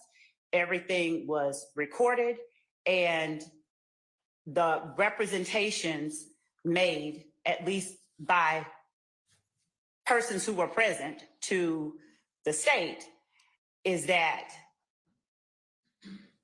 when questioned or queried about it, is that that person was told or asked whether things occurred, and that person relayed that no substantive communication took place during that meeting. So that is the second matter. And first and foremost, we just ask that the court again allow both counsels for Mr. Williams to be present when court is in session so that we don't delay these proceedings further. All right, that's fair enough. Thank you. Okay, Your Honor, Mr. Sharp? the ability for the state to paint themselves as the victim constantly in these matters is unbelievable. We are the aggrieved party. Sir, we can't hear you. My client, Shannon Stillwell, and these other young men sitting here as defendants are the aggrieved parties. We were not present. I would like to reiterate. But here's the problem. Here's the Your Honor, challenge, can I just Mr. Sharp. Here's the challenge. You got the information in a way that was not lawful to begin with, sir. That doesn't alleviate the information or make it less valid or invalid. So, because we record these conversations so that they can be reviewed later. We didn't have any conversations that were not recorded. And if you heard of other conversations that were made, I don't know how you would have gotten them otherwise, because somebody had to tell you. Okay, well, all that's and like I said, if and when the case gets reviewed, an appellate court will make those decisions. But at this point, my client is the aggrieved party. He was not present. If that violated his Sixth Amendment right to be present. Okay, and that's your argument, sir. That's your argument. That's your argument. One other thing, Your Honor. That's your argument. All I'm asking for is some sunlight to come over these proceedings. Sir, this is not an open meeting. This is not sun. This is not a sunlight situation. Release the transcript and then we can see, because we do not accept Ms. Love's representation. Okay, you don't accept the court's representation? I'm telling you. Like the transcript. I'm telling you at this point in time, when the case is reviewed on appeal, if I am wrong, then certainly the appellate court can tell me, and certainly there are other bodies in Georgia that certainly my conduct can be reviewed by. But at this point, I'm telling you that's the sum and substance of it. We are trying this case right now to win this case. We are not playing for an appeal. We would like a fair shot at this case right now. We would like the transcripts. We all know that the appellate process in this case is probably going to take decades. Okay. Well, So at this point, I'm, like I said, I need to have a little bit more information in order for me to kind of make some other decisions in this case. I'm not saying that you may or may not get that information, but at this point, there was nothing that was improper about and the ex parte conversations. The court's more concerned about is the disclosure. So, and I understand the court's concern, but as the counsel for Mr. Stillwell, my concern is the meeting that he was not allowed to be present for. okay, all right. Thank you, sir. Are you going to repeat the same thing again? Oh, let's try not to, because the Harvey rule's in effect. I understand everyone's opinion at this point in time. Judge, the only thing I want to say, and to not be repetitive, but on Friday, Your Honor, this particular witness came in, he pled the fifth, his lawyer was present. His lawyer stated to Your Honor that he had spoken to his witness, his client, and he stated that the witness indicated that on Monday, he will also be saying that he will plead the fifth. And then, Your Honor, there was a 2-3 hour span this morning, and then he comes on and he says, I'm going to testify. That's why I believe in the application Huey that the transcript is important. Okay. Thank you, sir. All right. Let's get Mr. Steele out, please. You can tell him to put his tie back on.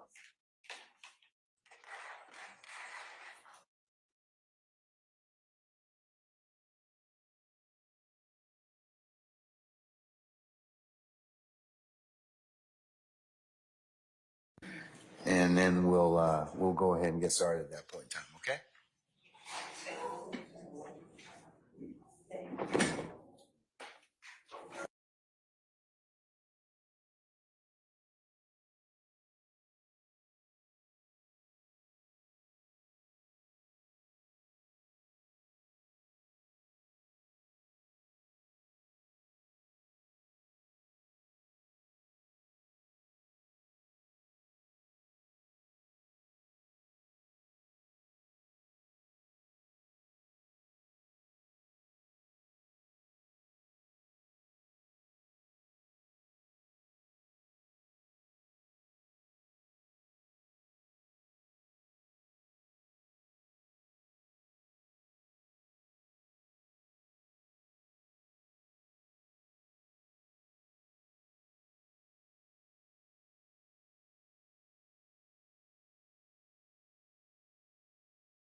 All right, Mr. Steele,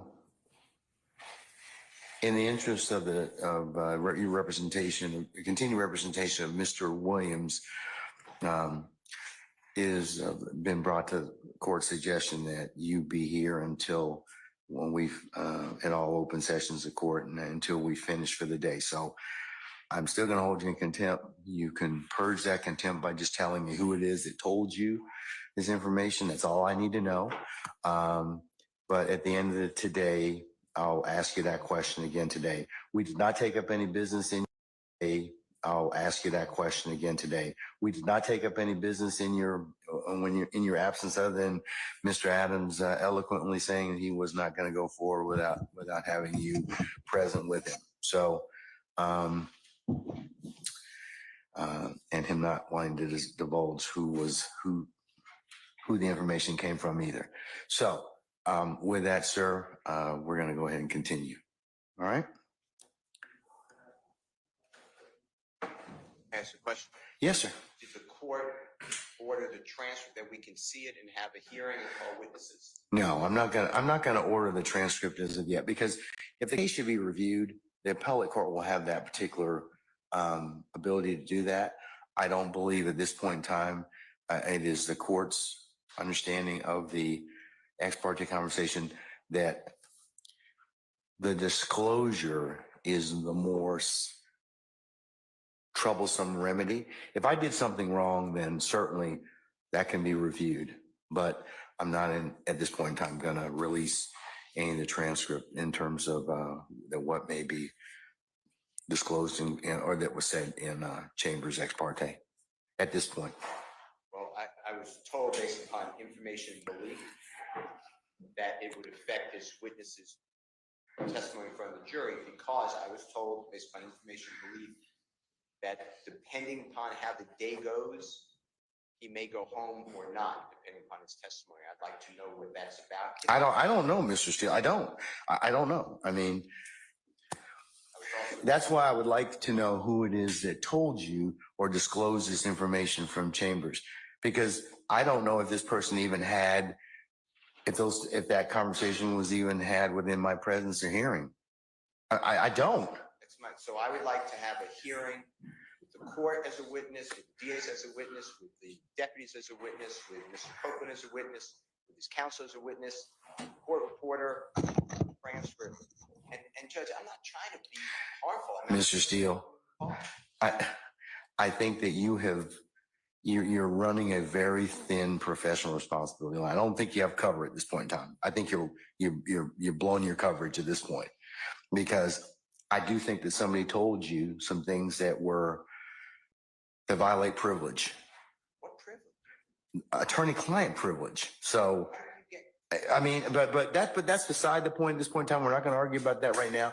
I just need the way you purge your contempt is that you just tell me who told you this. I'm not asking you what was said. But you're indicating what was said. I want to know who told it to you. And I'm making it based upon information. But I need to know who it is, because that's critical for the court taking remedial steps at this point in time. You're holding me in contempt. No. Yeah, I'm holding you in contempt because you won't tell me who. How could something, I'm not trying to be obstruction, but how could something be attorney-client privilege if it happened before the court? Well, because if somebody's a represented party and they disclose the information that to you all as parties in this case, that could be a problem. That could be a problem. I don't. I mean, like I said, I don't know what was said to you. I don't.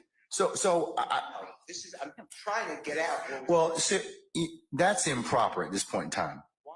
Because you are telling the court conversations that you are privy to in my chambers that I know you weren't present. But the court was present. That's what I'm trying to say. That doesn't make a difference, but you got information that you shouldn't have had. And then you turn around and you say, well, the court did something wrong and that we should be entitled to have the transcript. You all have contorted and perverted that particular process. You really have. What I said was it is a material part of the trial. It's not, well. Has a right to be at, and I'd like to exercise. It would be just like if you all in the past have had ex parte conversations with the court. And I won't say about for what. You and Mr. Adams and others. That is your right. And that little period or that little conclave of discussion with the court protects you and protects the system. It's recorded and taken down. So if it needs to be reviewed later, it gets reviewed. But you have made something out of it that where I'm kind of at a disadvantage at this point in time. So, because I didn't invite you into that particular proceeding, and I don't think you had the right to be there. Well, all I know is what I told you, and there's more. Okay, well. There's a witness testifying who met with the court and the DAs. That doesn't concern us, Your Honor, meaning the defense.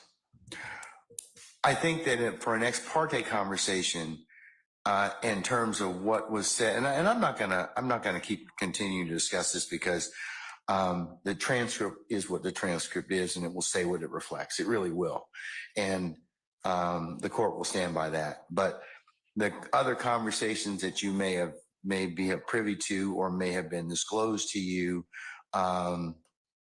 they're troubling. They are. That's why I've got to find out who it is that disclosed that information. So you have the keys to your own contempt. I don't want to hold you in contempt, sir. I don't. I'm not asking you to tell me what was said between the two of you, but I do need to know who told you. So if you're willing to tell me that, that's fine. That will purge your contempt.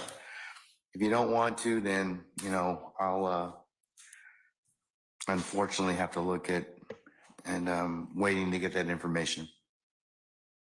So you can let me know.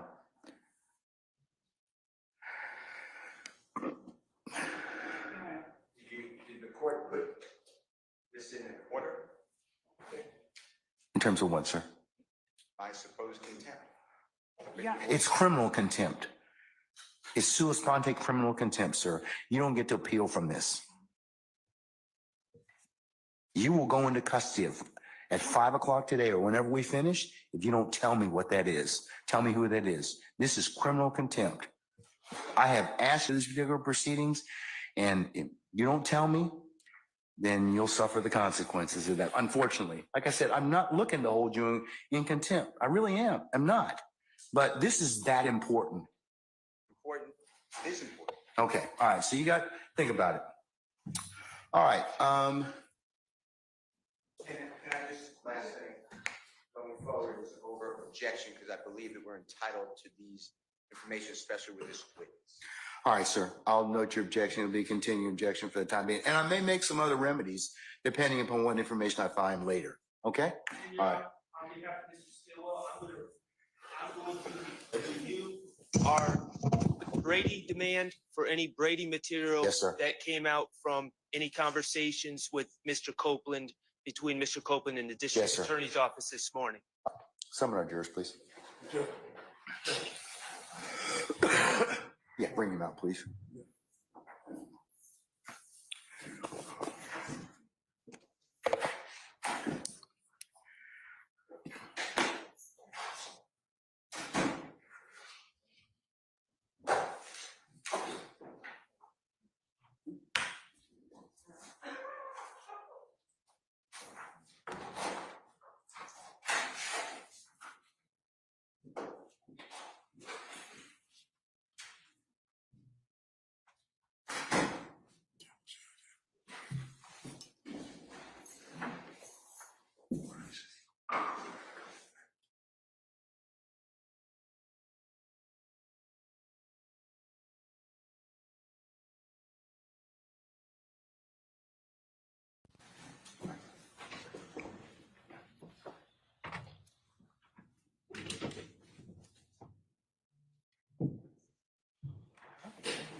That's fine. Summon our jurors, please.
I'll do it further, Council Judge. All right, thank you, sir. And ladies and gentlemen, please be seated.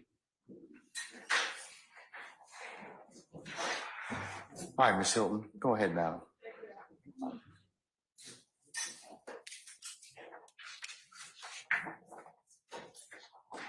Can you hear me? Can you hear me? Okay. When we left after court, I'm going to approach you with some items. Your Honor, may I approach the witness? You may have shown those to councils already. Yes, this is what they saw right before we took lunch. Mr. Copeland, I'm going to show you what's been marked as State Exhibit 350Y, 351Y, 342 Yankee, and 356 Yankee. Can you take a moment and look at those pictures?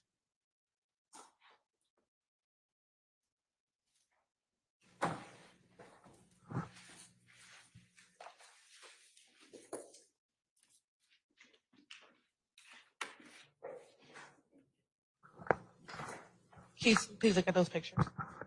Do I have to look at him? Yes.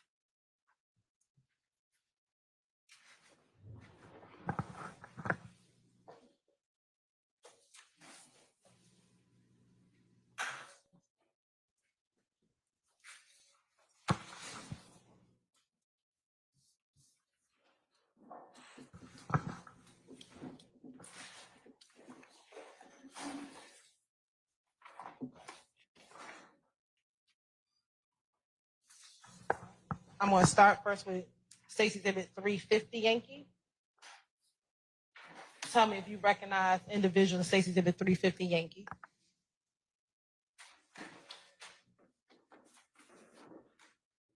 I recognize myself. Okay. Do you recognize anybody else in 350 Yankee? Myself. Do you recognize anyone else in 350 Yankee? Their face is covered up. Okay. Do you see someone's face who's not covered up in 350 Yankee?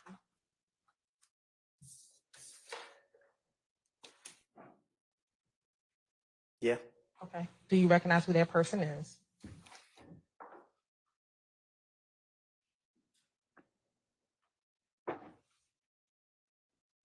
I can hardly tell. Okay. Is that Shannon Jackson? Your Honor, at this point in time, I'm turning to impeachment.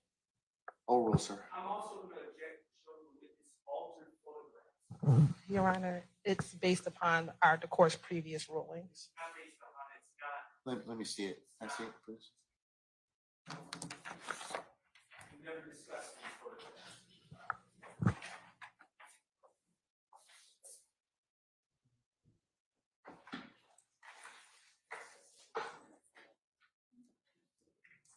Chris, do we in 350?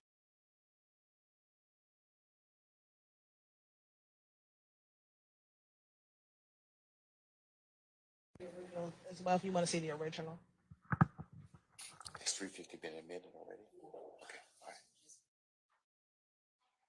Oh, you just so you're just showing him at this point in time, it's not been admitted, Ms. Hilton? It has not been admitted. Okay, all right. You have any further objections, sir? What's your objection then? No, that's not an objection. What's the basis for your objection, sir? Do you have an objection as to the photo itself? Huh? Not best evidence, it's improper to show that photograph of the witness. Your Honor, I'm not sure what Mr. Shaw is calling altered. The only thing that has changed is based upon previous objections. Y'all want to come up?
Excuse me.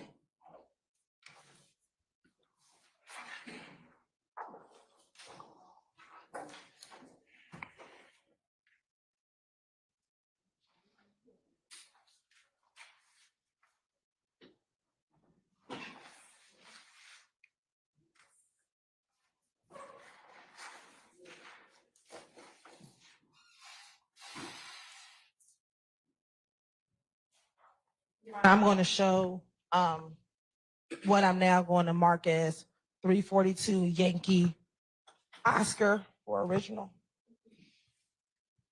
Mr. Shard, do you want to come see these?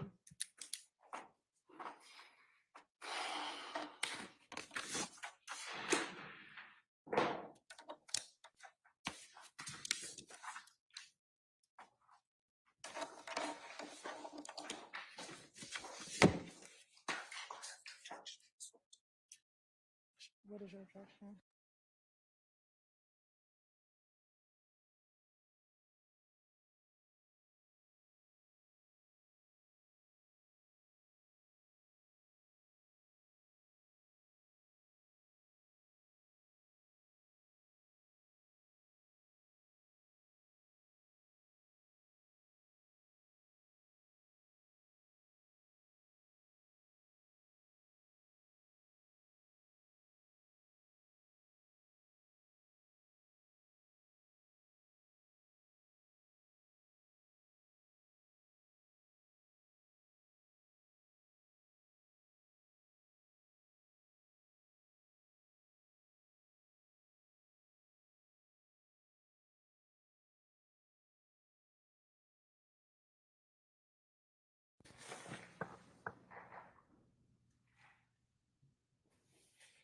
Hold on, now I'm going to show you what's going to be 356 Yankee Oscar, 342 Yankee Oscar, 350 Yankee Oscar, and 351.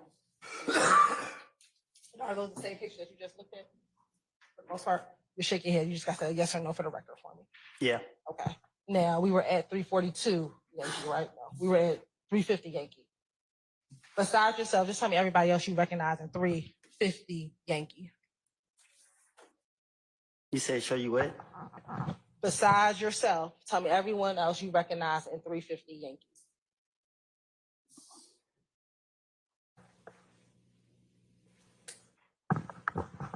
But you might name the people that's in the photo? Yes, sir. Me, Shannon, DB. Do you know the fourth person? I can't really tell your face. Okay. Does that appear to be a fair, accurate depiction? So does that look like you, Shannon, and DB back in 2014? 2013, excuse me. I'll sustain the objection. You can rephrase, man. Does that have a date on when this picture was posted to Instagram on there? What you mean? Does it have a date down here? Can you see that? I can't see that. Okay. But does that look like the three of you, DB and Shannon? Does it look like y'all? I just said yeah. Okay. Your Honor, this time the state would like to tender Stacey David 350 Yankee into evidence. 350 Yankee Oscar into evidence. Any objections to states 350 Yankee Oscar? Hearing none, it's admitted, maybe published as you see fit. Thank you. Now looking at 351 Yankee Oscar, do you recognize anybody in 351 Yankee Oscar?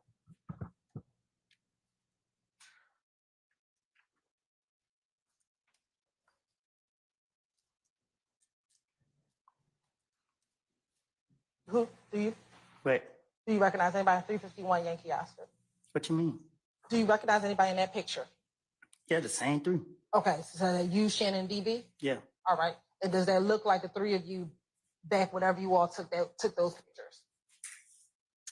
It's my first time seeing this picture. Okay, but is that y'all in the picture? Yes. Your Honor, this time the state would like to tender 351 Yankee into evidence. Any objection to state 351? Is it Yankee or Yankee Oscar? Thank you, Your Honor. Yankee Oscar. On that, I was hoping for yes, if you have objections. We're going to not publish that version. We're going to get. Okay. We acknowledge what his objection is, and we have corrected it before we published it. You want to show it to him?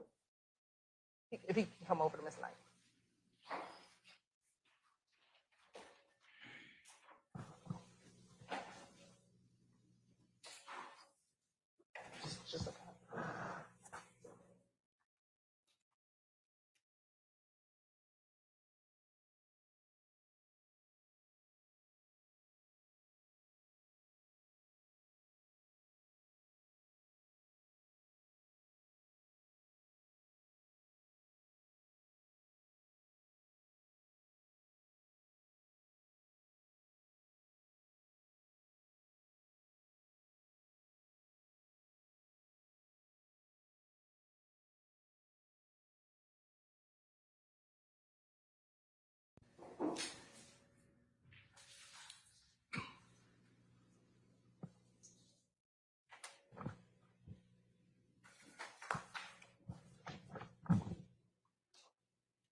Your Honor, state moves to tender States Exhibit 351 Yankee Oscar attack. Any further objection to states 351 Yankee Oscar? All right, it's admitted, may be published as you see fit. Next, Mr. Copeland, I want you to look at States Exhibit 342 Yankee Oscar. Tell me if you recognize anybody in States Exhibit 342 Yankee Oscar. But this one, Yes, sir.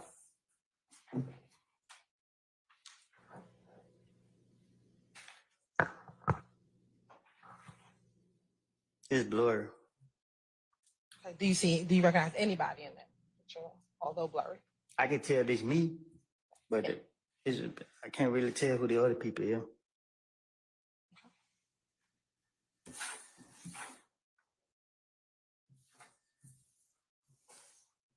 When you say it's blurry, can you see anybody else on there, or you can't recognize no one? Now I could see, but I can't really see their face like that. Okay. Looking at 356 Yankee Oscar. Do you recognize 356 Yankee Oscar? It looked like me. Is there anyone else in there that you?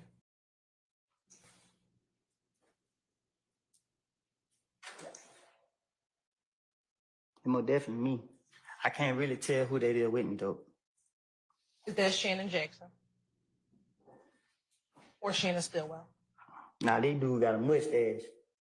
Okay, so is this your testimony that is not Shannon Jackson in this picture? All I can say, I can recognize me, but I never seen that picture before, and I don't want to say that's him if it ain't him. Okay. You have permission to publish 350 Yankee Oscar and 351 Yankee Oscar. Yes, go ahead.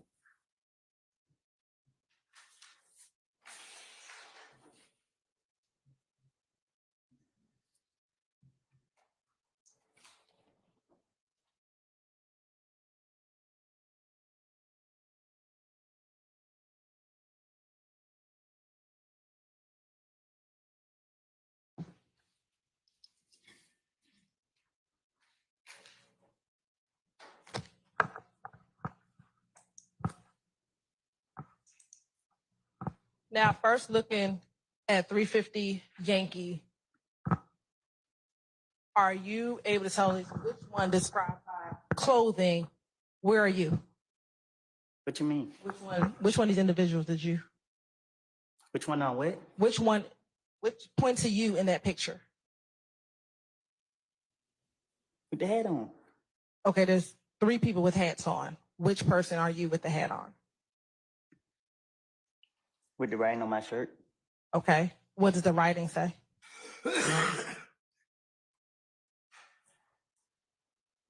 DRC, third YRC. What does DRC mean? DRC. What does it stand for something? You asked me what it means. DRC. Okay, does DRC stand for something? Not to my knowledge. Okay. Does it stand for the robbing crew? I'm not a rob. Hold on. Okay, that's fine. I'm asking you what does it stand Hold on. A sustained objection is to form. You can rephrase. What does YRC stand for? YRC. Yes.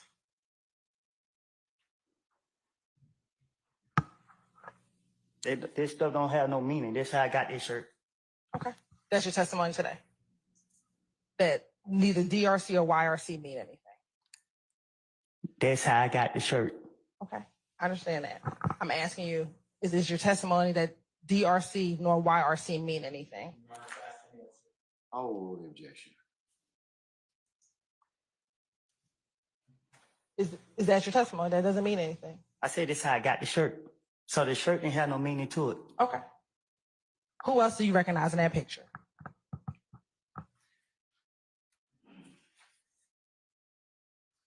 I just told you, me and DB. Right. I saw it. The jury did not see Oh, it. So my I need bad, you my to- bad, my bad. Okay. So which one is DB? He died. And I'm sorry to hear that. Can you tell me who he is in the picture though? What you mean? Just tell the jury, what is he wearing in the picture?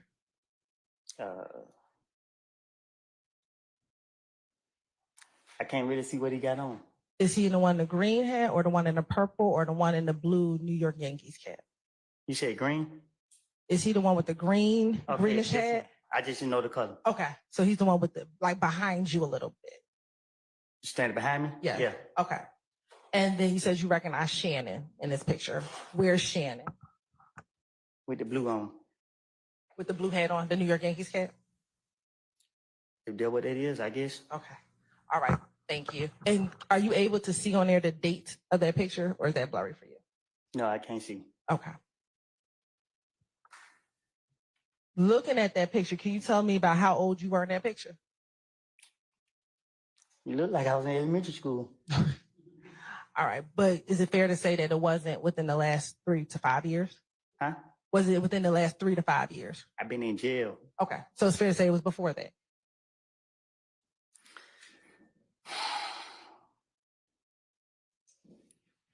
I just need you to answer for the record. I've been in jail for the last 3 to 5 years. Okay. So it was before that. This is yes or no. I don't even know which one to say yes or no to. Okay. If I say yes, I'm saying yes to it. The picture was before 3 to 4 years ago. The picture when I was younger. Okay. Next, can we please publish State's Exhibit 351 Yankee Oscar?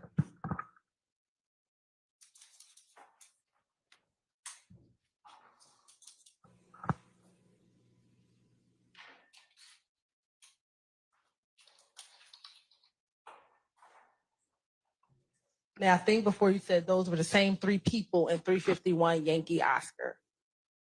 Is that you on the left with your hands up and you have on the shorts? I'm standing to DB right, Okay. So that's to my left? I think. All right. And then is that DB in the middle? DB in the middle. And is that Shannon to the right or to my right? It looked like Shannon. Okay. And again, about how old were you when you took this picture?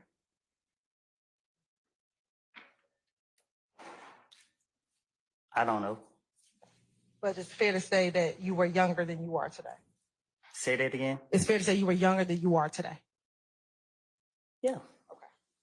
Do you think it was around the same time you took the other picture that we just looked at?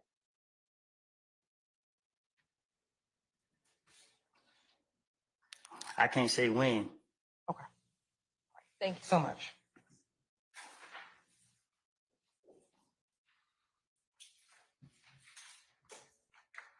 Now, we spoke about your relationship with Shannon.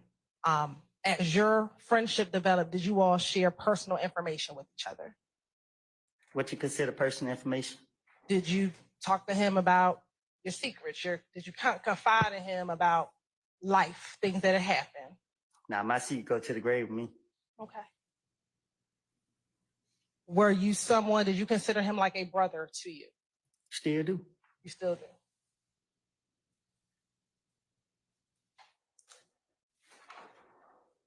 Now, outside of you and Shannon, did you all have another friend that you spent a lot of time with?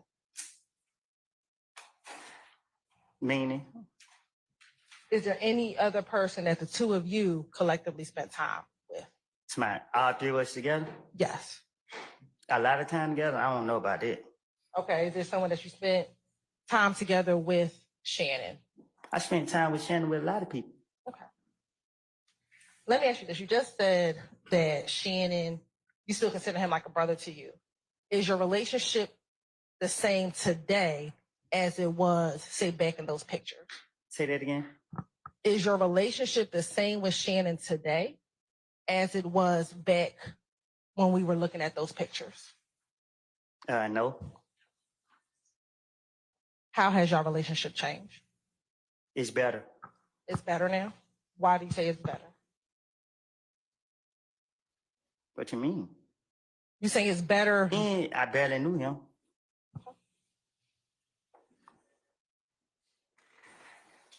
Is your relationship with Shannon the same today as it was back in 2014? I can recall 2014. I've been in jail so much.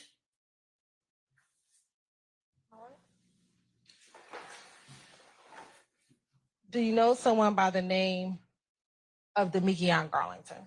Street name, Little D. for sure. How do you know Little D? I didn't birth him. I'm sorry, say that again. I almost birthed him. You almost birthed him? Yeah. Tell the jury, what do you mean by that? I mean, he my son. Okay. And let me ask you this. Do you know another person who's referenced as Little D? What you mean? Do you know someone who's called Little D from Cleveland? Oh, I heard of him. You heard of him. Okay, we'll talk about him in a moment. Now, the Little D that you said is like your son, is that what you said? How did you all first meet? What you mean? How did y'all meet? You say he like your I son. don't know how we meet. You don't know how y'all met? No, I don't recall how me and him first meet. Okay. How long have you known him? And if you're 32 now, just I knew him I knew him longer than Shannon. Okay.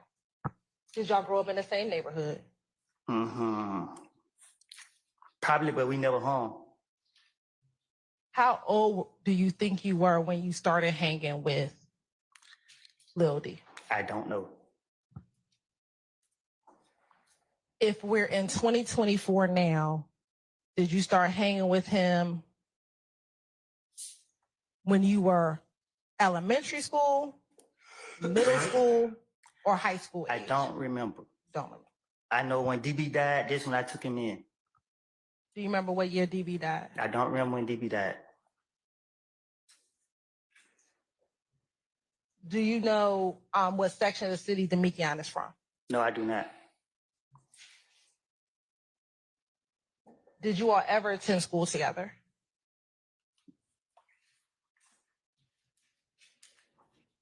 No, I can't go to school with my son. Okay. Well, when you say it's your son, how old is Demekion? If you 32, how old is he? I don't know. I don't know. Is he close to aging for you? What you mean? Is he close in age to you? He probably about 10 years younger than me. I don't know. So you say Lil D is about 22 right now. I don't know.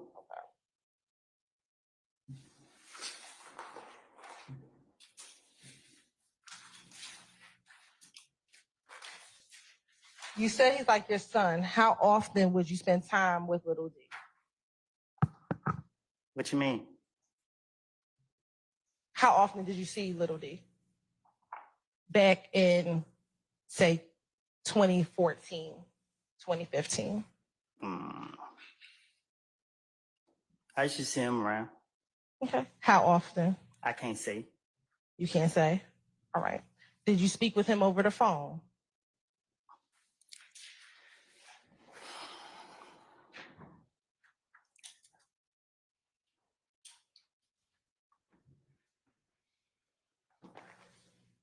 Did you speak with him on the phone?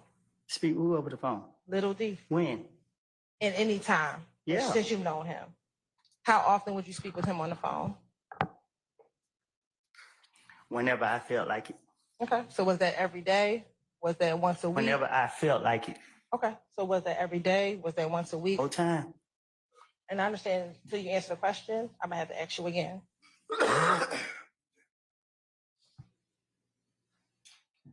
So was that every day? Was that weekly? Was that monthly? What was it? I don't know.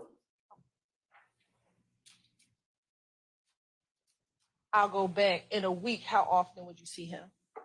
What you mean? When are you talking about? Back in about 2013, 2014. 2013 to 2015. Well, yeah, he stayed with me. Okay. When did y'all live together? He didn't really stay with me, but he stayed at my residence. Okay. Were you staying at the residence at the same time? But I was in jail, so. Okay. So while you were in jail, he was living where you live.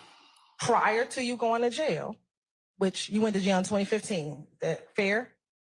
I went to jail 2012, 2013, 2014, 2015, stayed in there 2019. Okay.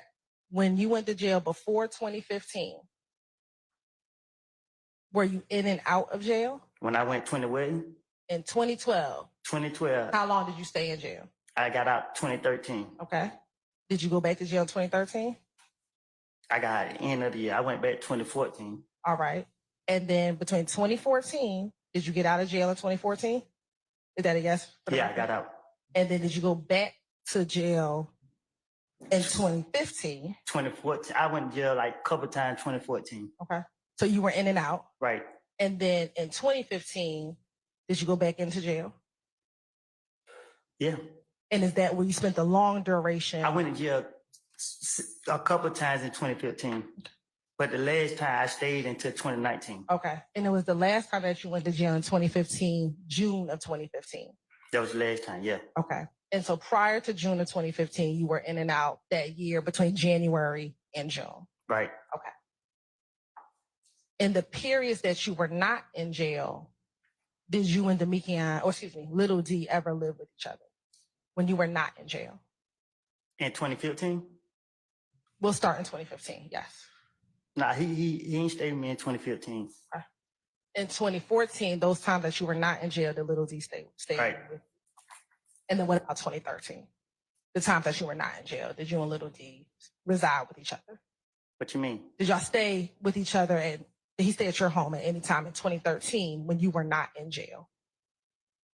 2013 when I started to get to know him. Now, you said that he's kind of like your son.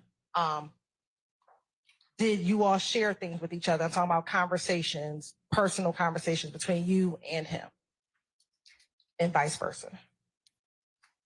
Not no secrets. Okay. But did you feel comfortable speaking to him? You did not? Nah. Okay. I didn't feel, I don't know what you mean. Like, I didn't not feel comfortable. I didn't feel like some stuff we just don't talk about. That's fair. Did you consider Little D like a brother? I know you call him your son, but did you consider him like a brother? I consider him my son. Okay. Do you recall ever telling any detectives previously that he's like a brother to you? I probably did. Ain't no telling. Okay. Y'all permission to approach? Have you shown that to the defense counsels already? Yes. Well, no, Just make sure you show it to them. I will.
Permission to approach, Your Honor? You may not. I'm showing you what's been marked as State's Exhibit 358 Yankee and 380 Yankee. Starting with 358 Yankee, do you recognize anyone State's Exhibit 358 Yankee? Yeah, me and my son. Okay. Is that the person that you've been referencing as Little D? Yeah. All right. And looking at 380 Yankee, do you recognize the individuals in State's Exhibit 380 Yankee?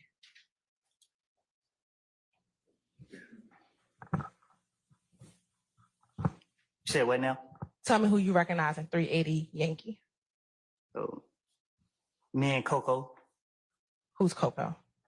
the ugly boy right here. Okay. Do you see the person that you said is your son, little D, in that picture? The restaurant got their head down. Okay. Your Honor, this time the state would like to tender State's Exhibit 380 Yankee and 358 Yankee into evidence.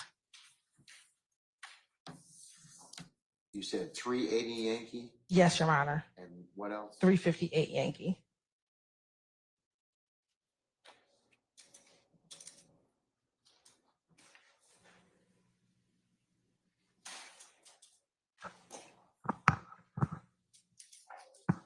Any objection to states 380 Yankee or 358 Yankee? Yes, Your Honor, Laffer Foundation, 380, as well as hearsay included on 380. What about 358? Okay. All right, 358 is admitted. Let me see 380, please. And I can lay a little bit more foundation for 380 Yankees. All right. As far as the hearsay. Okay, let me, then go ahead. Mr. Copeland, have you previously had an Instagram account? Say that again? Have you had an Instagram account? Yeah, And how many Instagram accounts have you had? I don't know. Okay. How many different names of Instagrams have you had? 2. 2. Okay. Has one of your accounts been 372 Woody? I can't recall. You can't recall. Okay. Are you Woody? That's what they call you, right? For sure. All right. And do you know any other Woody who hangs with you? Is there anybody else in your friend group that they call Woody? Yeah. Oh, how many other Woodies are there? Yeah, me and the other one. Okay. What's the other one's real name? He died too. I don't know his real name. I think it's damn. I know his last name Bridges. Looking at that picture, is the other Woody in that picture? I can't tell because the other guys got their head down. Okay, well, just look and see if you see someone who looked like the other Woody, even with their heads down. Can you show me a clear picture? When you say clear, what's not clear? Because he got his head down, he got his head down. My hand covering his face.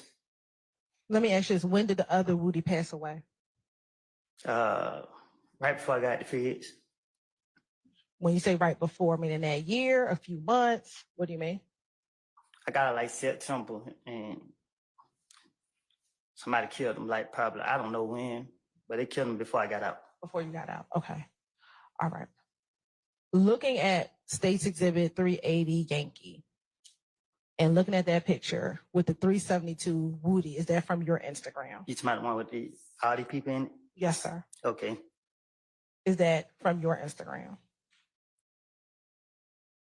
I don't recall this Instagram. My Instagram is Woody versus Woody. Is that your newest one? What you mean? Is that the one that you currently have right now? No, the one I currently have now is Woody _ self-made. Okay. So are you saying you don't know if that's your Instagram? I don't recall this Instagram. You don't recall that Instagram? Okay. You're right. If it's mine or not, I don't know nothing about it. But do you see yourself in this picture? Which picture? The picture that's posted on this. Yeah, I'm saying right there, ain't it? All right. And right here, you can't tell if you see the other Woody. I can't. I can see me and him real clear. Both of us got our heads up. All right. Your Honor, again, say we'll still like the tender State's Exhibit 380 Yankee. Let me see it, please.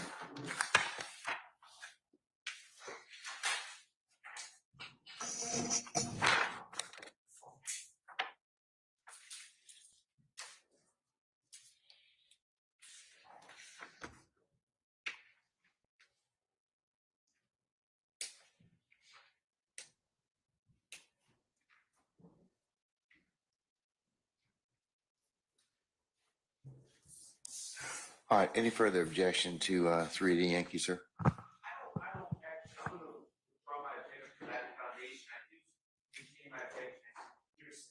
The foundation is not paid to establish the declarant, and also, regardless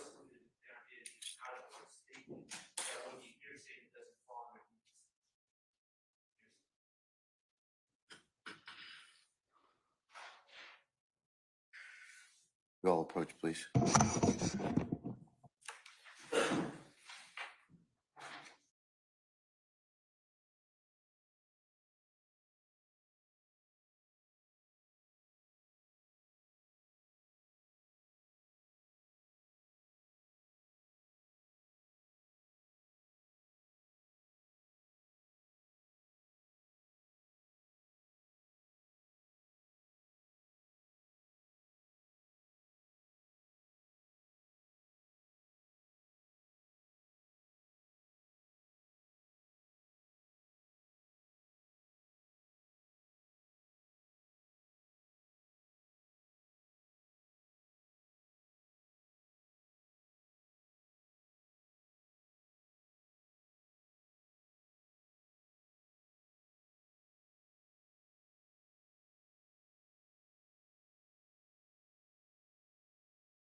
Published once it's submitted with the court's ruling. Mr. Sharp, any further objection to state's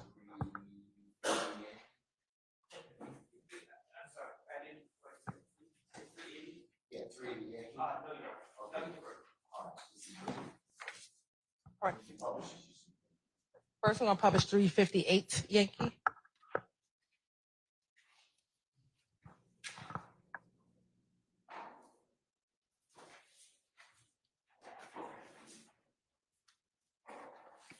And looking at 358 Yankee, can you tell the jury, or tell the jury which of the two of you is little D, or who you call your son? Which one? The person to the left of you, right of you? What you mean? Is that little D to my right? This lady in the picture with me. Okay. And do you know about how long ago you took this picture? No, I don't. And we keep saying little D or your son. Do you know his given name? His real name? No. Do you know his real first name? You said Demikian Garlington. Okay. And is that the person that you know is little D? This lady right here in the picture with me. And is that Demikian Garlington? This lady right here. Is that Demikian Garlington? If this was your name, then yes. Okay. Now showing you 380 Yankee. Can you zoom in to the picture?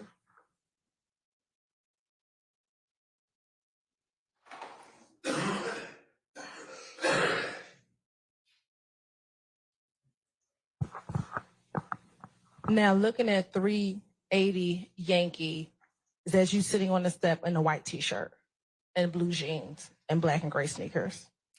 Yes. Okay. And who's the other person you said that you knew in this picture? The ugly boy right here. Okay. And what is that? What is the individual that you pointed to? What's their name? Coco. All right. And in this picture, the person behind you with the 30 deep B,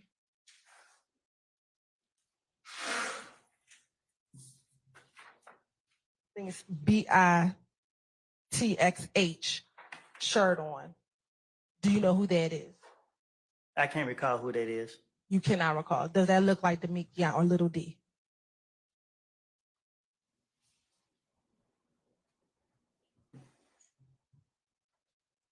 Does that look like Little D? The head cut off. Okay. If you could, can you turn your chair around and look behind you?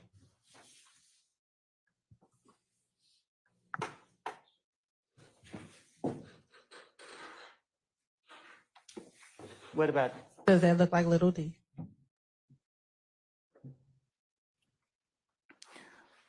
I guess. Okay. Well, is someone you call your son? Does it look like the person you know I to be can't your see son? that. I just told you that from the beginning. Okay. All right. What, if anything, are you doing with your hands in this picture?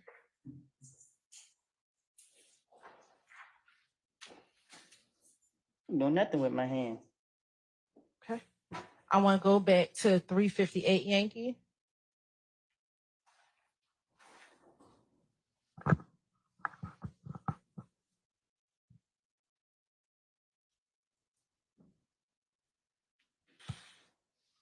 What, if anything, are you doing with your hands in 358 Yankee? What you mean? What, if anything, does what you're doing with your hands symbolize, if anything? A bird. Okay. Does it mean anything specific? No, throwing up a bird. Why are you throwing up a bird in this picture? Because I'm from Mechanicsville. Is that the symbol for Mechanicsville? We represent a bird. Okay. And then what about Demekion? Are you familiar with the hand gesture that he's using? Say that again. Are you familiar with the hand gesture that Demekion is using? And no, Now, I don't know what that for to mean. you don't. Okay. How is your relationship with Little D today? Meaning? Do y'all still have the same relationship that you had back in, say, 2015? No, we don't. How has it changed? I wanted him to lie for me and he wouldn't. Okay. And when was that? Back in the day. When you say back in the day, what do you mean? When the police was accusing me for stuff, I went to Lil D and told him what I wanted him to tell the police. And he went to tell the police that, so I got mad at him. Okay. And what year are we talking about that this occurred? I don't know. Are you speaking about one specific occasion or just multiple times? No, I'm talking about one specific occasion. However you pronounce it.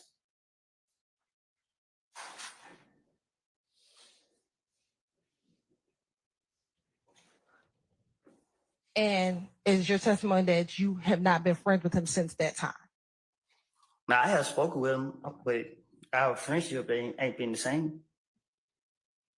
When you think about your friendship with Demekion and your friendship with Shannon, at this point, who are you closer to, Shannon or Demekion? Myself. Okay. But outside of those, I'm speaking specifically about those two individuals, between Shannon and Demekion, at this point, who, if either of them, are you closer to? I don't understand what you're trying to say.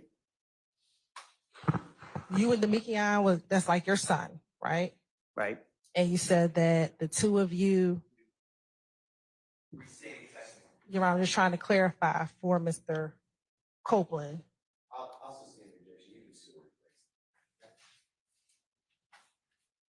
You consider Demekion like a son. Is that fair?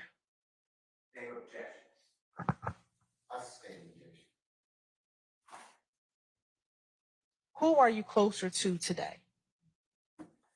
Demekion, Shannon, or neither one of them? God. Okay. That's good that you're close to God, but I'm talking about Demekion, Shannon. Who are you closer to today? Demekion, Shannon, or none of them, or neither of them? I guess neither. I don't know how to answer that.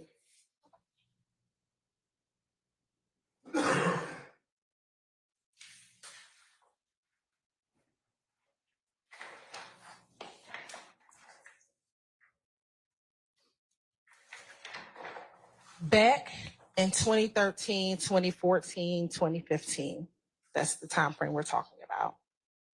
How close was the relationship between you, Shannon, and Little D?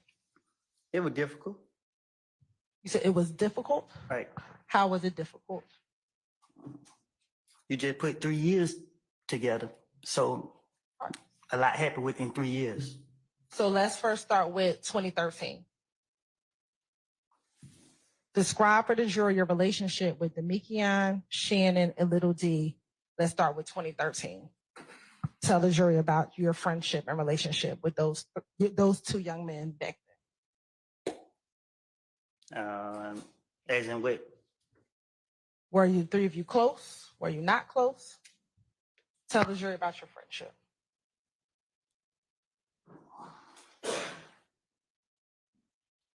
Look, I took special ed classes. You got to talk to me in a way that I can understand. Sure.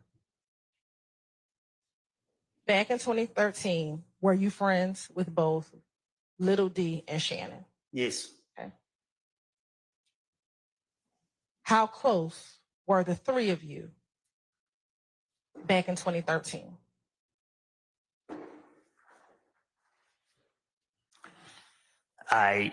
Again, my friend was killed. That's when I started embracing Little D. All right.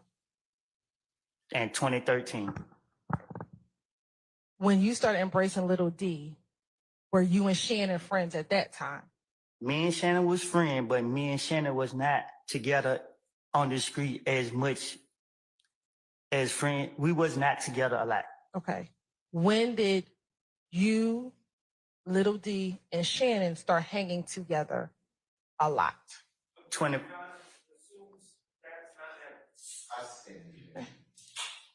Did you, Shannon, and Little D hang out together? Yes.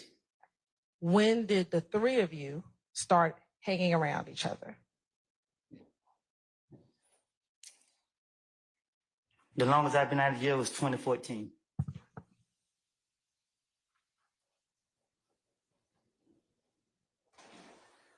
To your knowledge, did Little D and Shannon strike that? How did the three of you all start hanging out together? I don't know. Okay. Did you introduce Little D to Shannon? No. Did you introduce Shannon to Little D? No. Okay. Did Little D and Shannon know each other before they knew you? Do you know if they knew each other before they knew you? I don't know. I don't recall how it started. I just know I started embracing DB, Lil D, after DB got killed. Lil D was more a DB friend.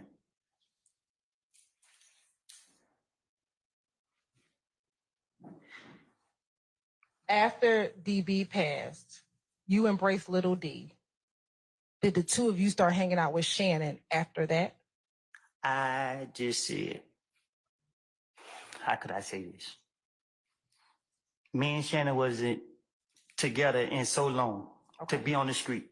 So I don't know when our three of us was able to get together. I just know at one point we used to go to the club together. Did y'all do anything else besides go to the club together? Yeah. What? Objection, Your Honor. May we approach? Sure.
So we said you all would hang out. Did you all spend time at each other's homes? No. Okay. Did you all spend the time at other people's houses together? What you mean? Like, did you all go to other people's houses and spend time at other people's houses together? We didn't spend time at people's houses, but we don't been to, we go to people's houses. Okay. You said you went to the club. Would you all go out to eat together? Yeah. Did the three of you go on any vacations together? No, we don't do vacations. Okay. Did you ever take any trips out of town together? Not that I recall. Were you familiar with any of Demikion's family? His mom, his I know his cousins? mom.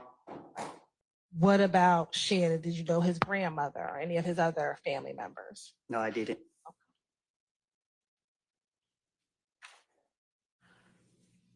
You have children. Did they have any type of relationship with your children, Little D or Shannon? No.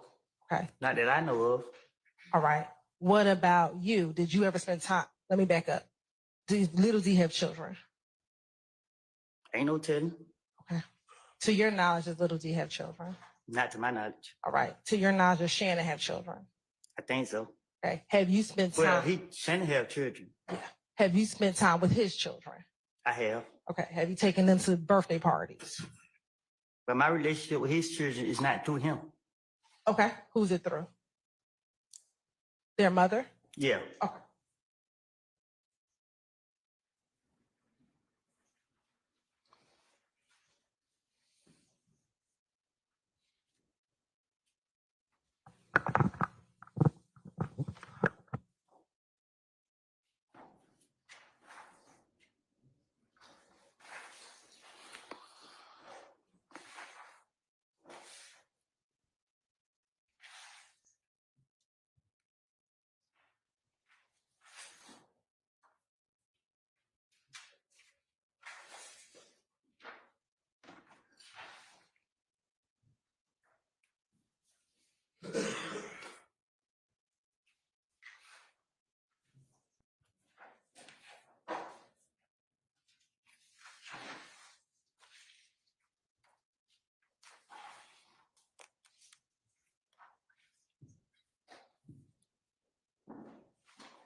No permission to approach? Show it to him now, Your Honor.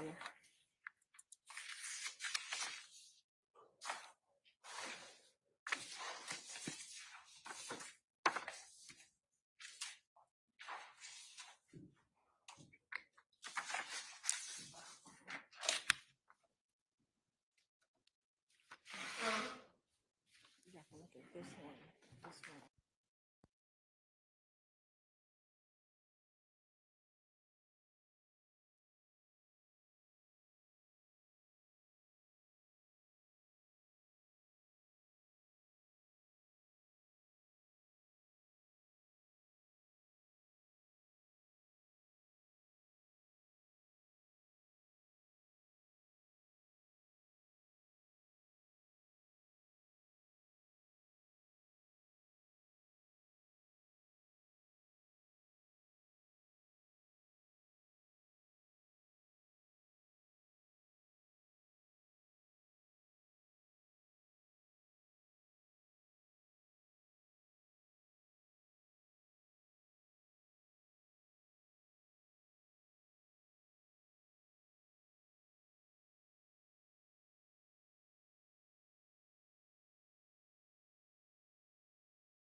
Mr. Copeland, I'm going to show you what's been marked as State's Exhibit 355 Yankee.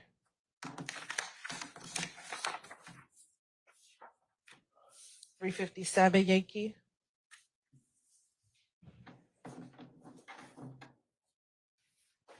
$345 Yankee. $346 Yankee. $359 Yankee. And $374 Yankee. First, I'm going to start with $345 Yankee. Can you tell me if you recognize anybody in State's Exhibit $345 Yankee?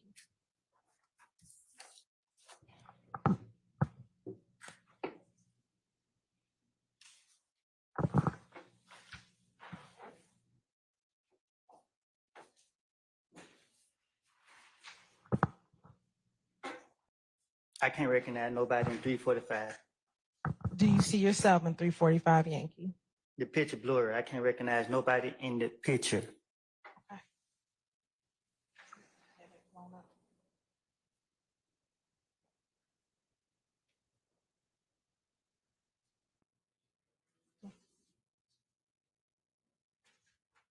Okay. We'll come back to $345 Yankee. I'm now showing you what's been marked as State's Exhibit 346 Yankee. Tell me if you recognize State's Exhibit 346 Yankee. It's blurry as well. Okay, so you can't see that. All right.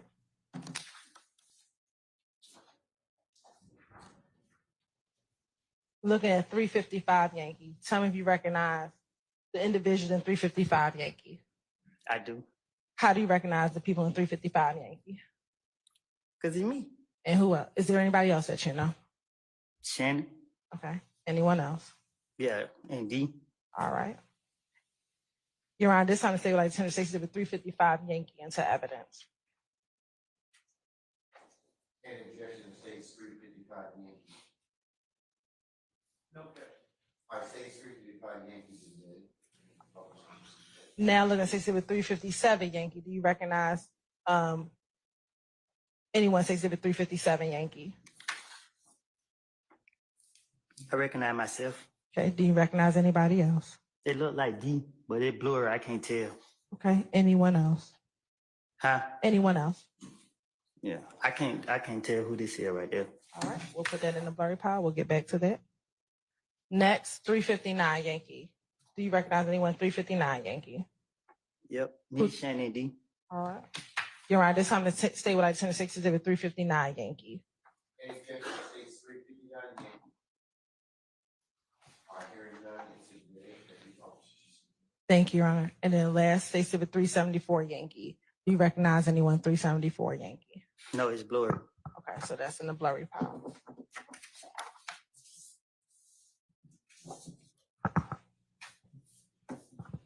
Court's indulgence for one moment.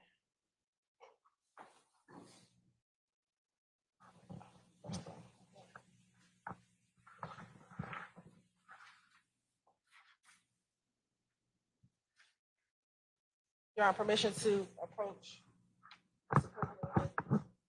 the laptop.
program. I'm gonna show you first, things first, I want you to confirm with me. Do you see that says 345 Yankee? To my dish, Yes. Does that say 345 Yankee here? I guess, yeah. Okay. Does that appear to be the same picture that's printed out on that paper?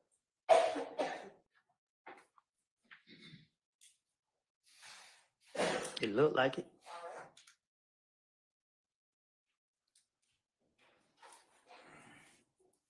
Have I just made it bigger for you? What about it? Are you able now that it's bigger, able to identify the individuals that's in 345? And what you asking me? Tell me who you recognize in 345. Nobody. So you don't see yourself in here? To my dish, in this In picture? this picture right here. This photo me? Does it look like you? I ain't never seen this picture before, so Not that it's seen it before. Does it look like you? yeah. Okay. Do you see anybody else that you recognize?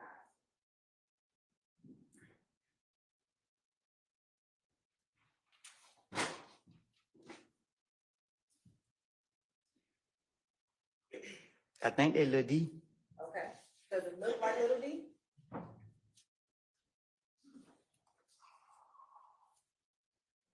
Mm-hmm.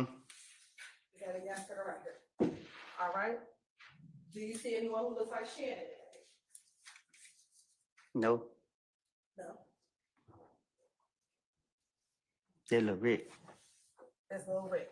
Okay. Is there anyone else that you may recognize in that picture? Done. Okay. Anyone else? That's it. You say Dot or Dot? For the record. Who? The person that said, what's the name you just said? Done. Dot, Yeah. D-U-N-T? Yeah. You're on this side of the state like the 10 to 6 to get a 345. Any objections, days 345 Yankee? Yes, Your Honor, Thank I you. believe it's cumulative.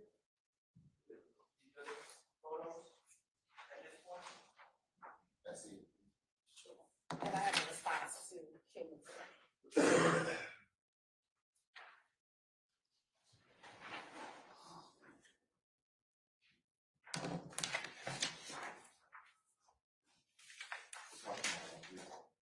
Come on, sure.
All right, let's take 10 minutes and then we'll see where we are then, see where the day leads us. All rise. I got a headache.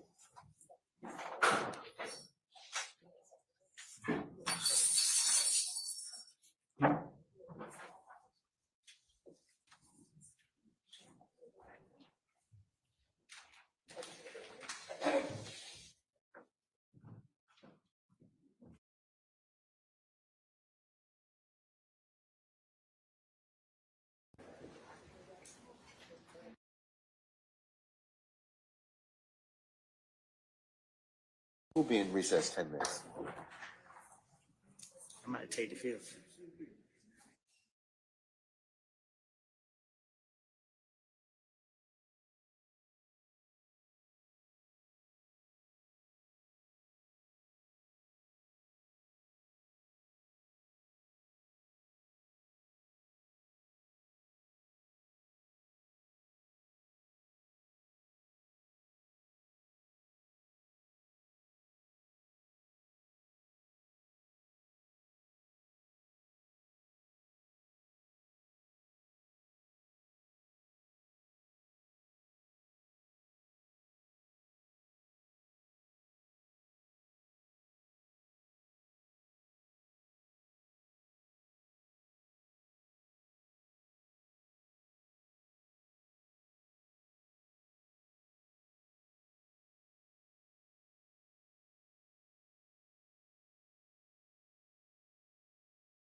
All right, please put a one in the chat if you can hear me, ladies and gentlemen. Put a one in the chat. I want to give you guys a quick update. I am inside the courtroom where at 5 p.m., Attorney Brian still has to make a decision whether or not he's going to reveal his source.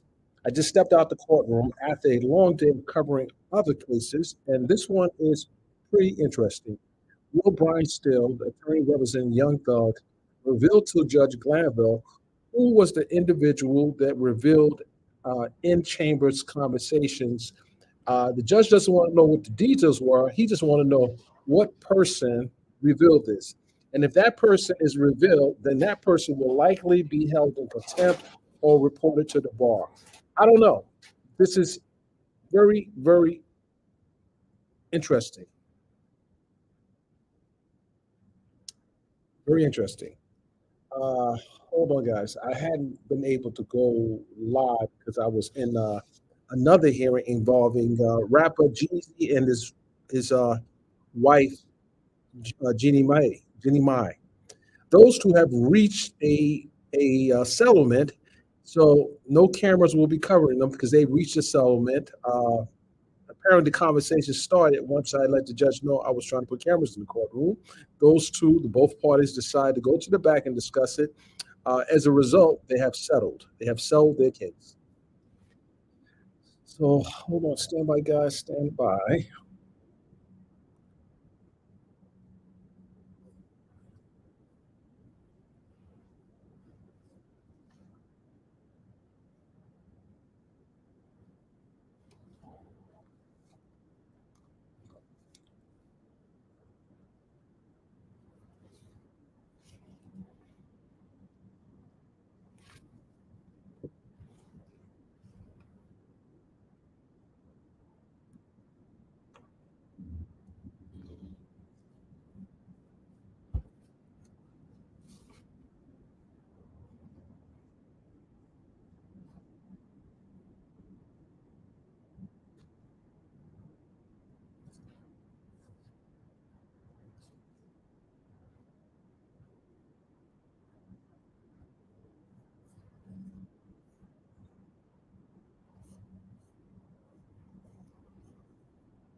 You're right, Miss Betty. If that did happen, we, the people, need to know that because it's looking pretty lopsided right now. Now, Lloyd's being threatened to go to be put in prison is put in jail is kind of crazy.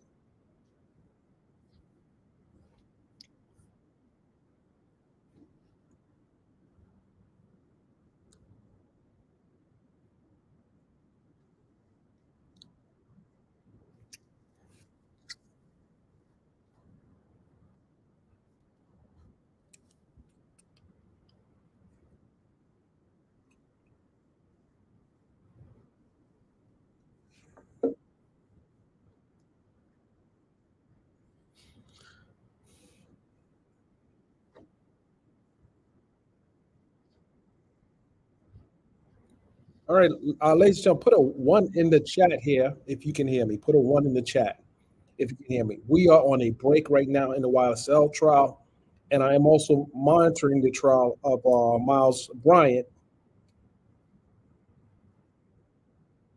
as well. Brian still is not in. He's not in jail right now. He's not in jail right now.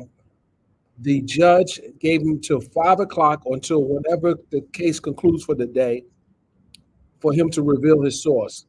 Do you guys think Attorney Brian Still, is going to reveal his source? That is the question. Do you think he's going to reveal his source? I don't know. What do you guys think? I don't know. I don't think he will. I don't think he will. I don't think he will. And I think the prosecution don't think he will. And the judge doesn't think he will. But is he required to do that?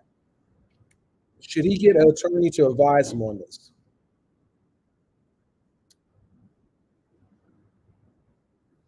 Well, we don't know if the judge saw what was happening over the weekend. Uh, over the weekend, uh, with social media and how people have been very disappointed in the way this trial has been going. One, it's been 8 months since this trial has been going, and it does appear that the defense is getting more hammered than the prosecution. It does appear to a lot of people. Um, but is Brian still on steady ground in not revealing his source? He's an officer of the court as well. And him not sharing that, does he have a legal base for not sharing that? Because the judge is holding him in criminal contempt. Brian Still has never been held in criminal contempt in his career as an attorney. Think about that for a second. He's been a lawyer for 33 years, and he's likely to be held in criminal contempt shortly. I'm going to be back in the courtroom. I'm actually right around the corner from the courtroom. We're on a 10-minute break, but I will be back in as the testimony of Kenneth Copeland continues and the possibility of Attorney Brian Still being held in contempt, which means he may be sent to Wright Street. And then Young Thug's case, the case is stopped because Young Thug will not proceed without his attorney. Will not proceed without his attorney. That's already been revealed to the judge.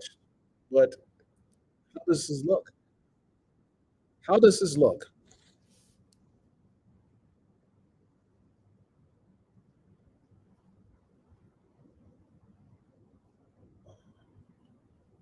So I'm going back in the courtroom, ladies and gentlemen. I'm in the media room, but I think we're going to be back on camera in a couple of seconds as I look at the seal. We're just waiting right now. Absolutely, this trial is longer than O.J. Simpson trial. Exactly. Make sure you are following my tweets from inside. Inside the courtroom. I will be tweeting out images from different perspectives. So make sure you follow me on Twitter at Mr. Dennis Byron, and we will continue our coverage on the Miles Bryant case tomorrow, as I will be back in that courtroom because when he takes the stand, I need to be there. I need to be there. With that said, ladies and gentlemen, I'm going back into the courtroom, and I'll see you guys after the trial concludes. Well, today's trial coverage concludes.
Up the other matters that we have pending.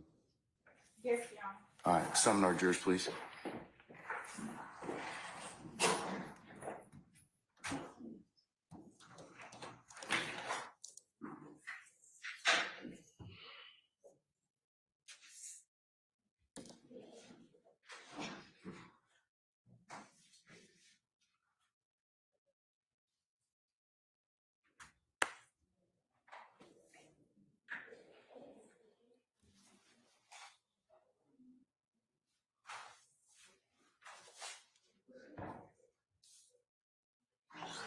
All right, so jury.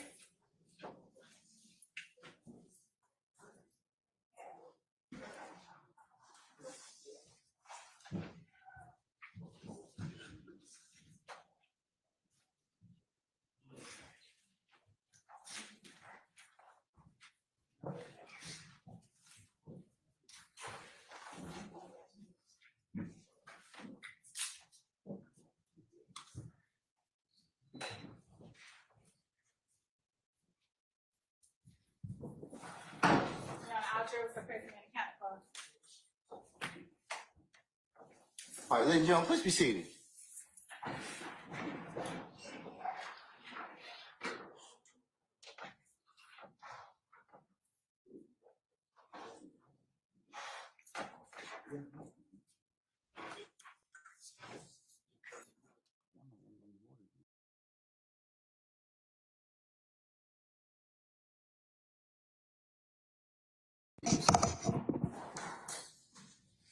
All right, ladies and gentlemen, jury, how you doing?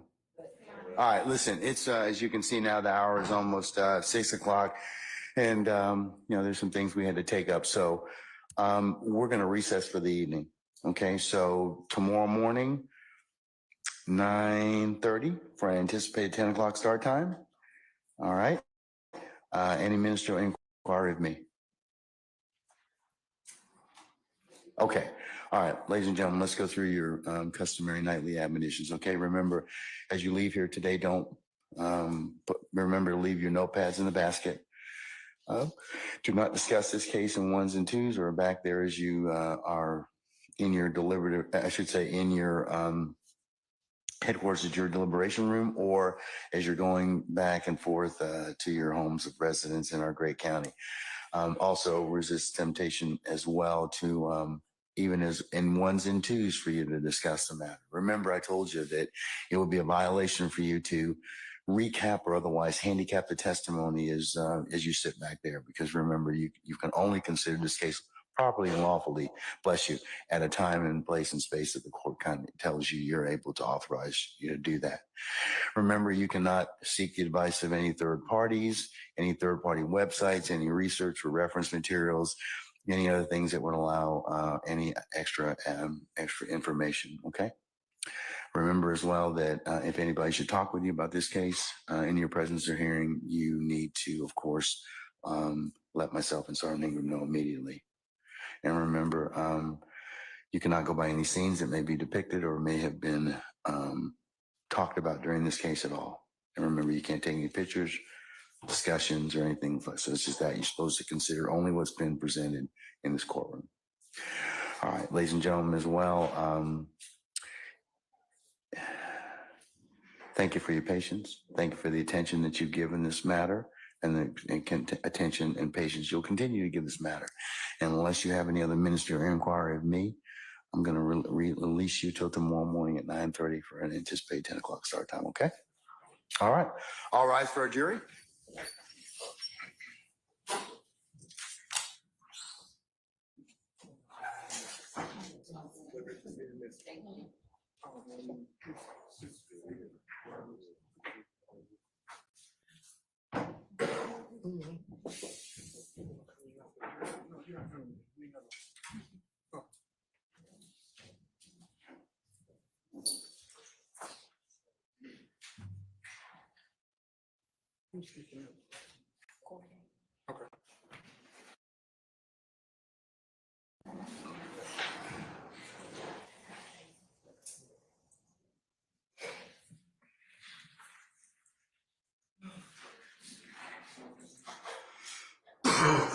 Excuse me.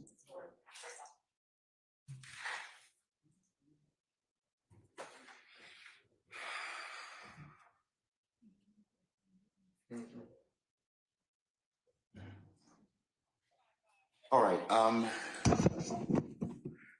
Mr. Copeland. Sir, over here. Over here. It's me.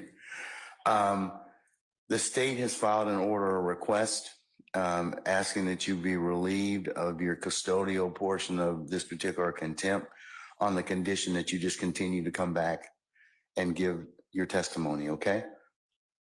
So I will release you from the custodial portion as long as you come back tomorrow morning. Fair enough? If you're not willing to do that, I'm gonna leave you where you are. So the choice is yours, sir.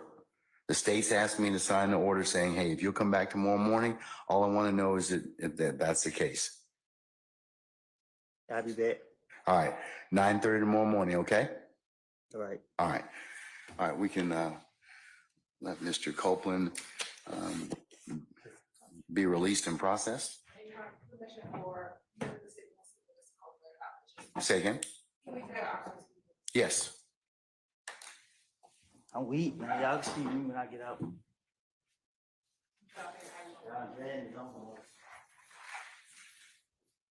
You go back there. Right. You can see him back there. All right.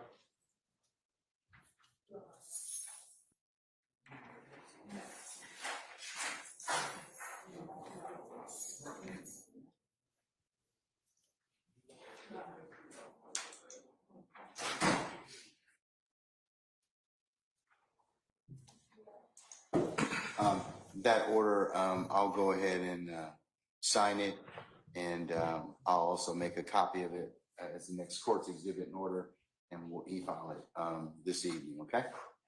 All right.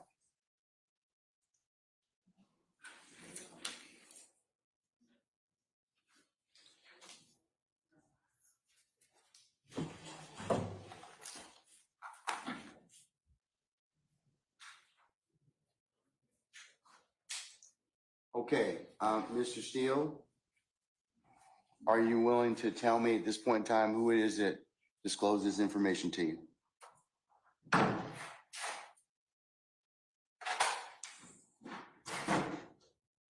Unbeknownst to me, Gactyl is here, but they're not being allowed into your courtroom. I presume they're outside.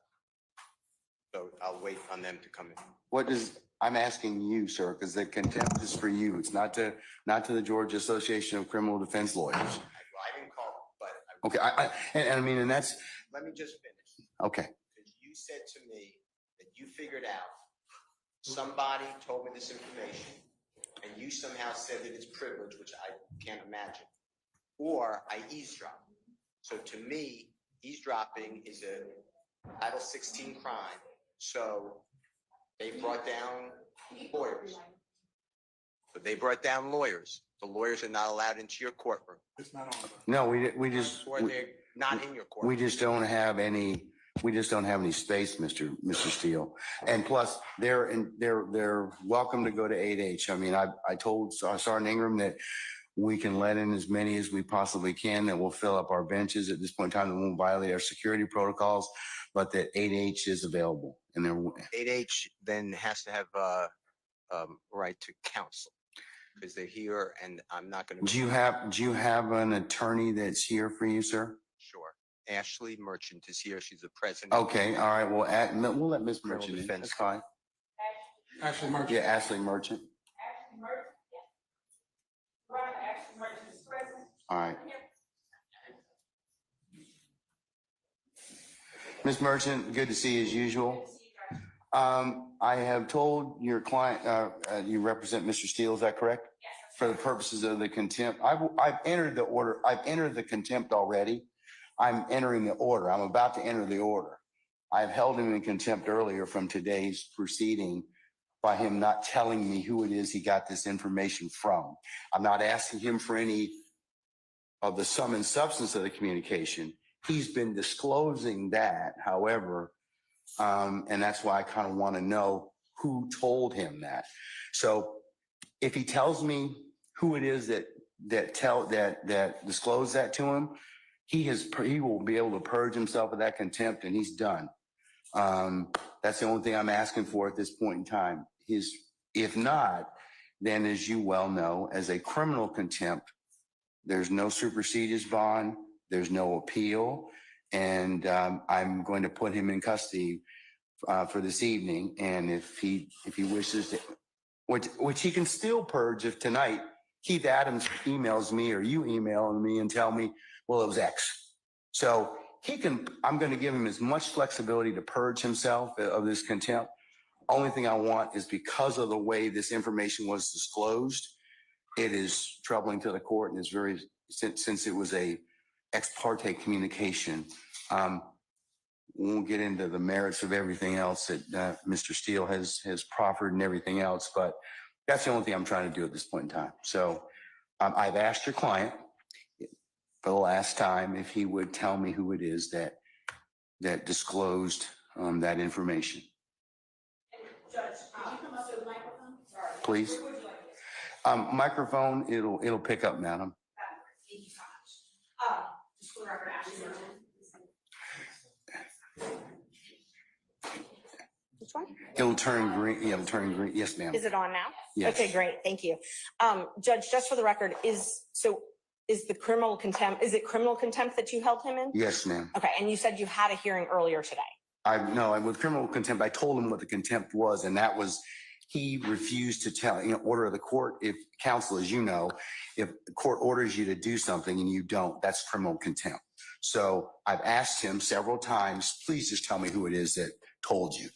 I didn't ask or inquire about anything that was said. I just want to know who it was.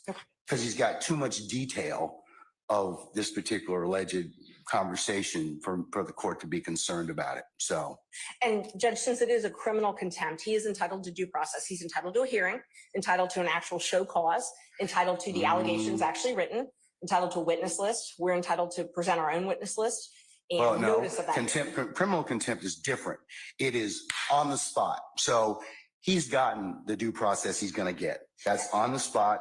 I told him. Plus, he's had all day to tell me who it is that is it. So a little different, Ms. Merchant. I'm going to disagree with you, but well, and okay. Judge, just for the record, it's that's direct. So what you're holding him in is in direct criminal contempt. Yes. The issue with the direct criminal contempt is whether or not to actually hold a hearing now, whether or not it needs to be held immediately. And the problem is, if you hold him in direct criminal contempt, as you're saying that you did, you are a witness to that proceeding. And so it has to be referred to another judge. Doesn't require recusal. You actually have to sua sponte send it to another judge because you're a witness to the proceeding. Show me the case law that says that, Ms. Yes, Merchant. it is Henry McClarty. It's 152 Georgia App 399. And it says that is one of the cases. Also, two other cases, Henry Adams, 215 Georgia App 372. Well, 1 second. Give me the name of the first case again.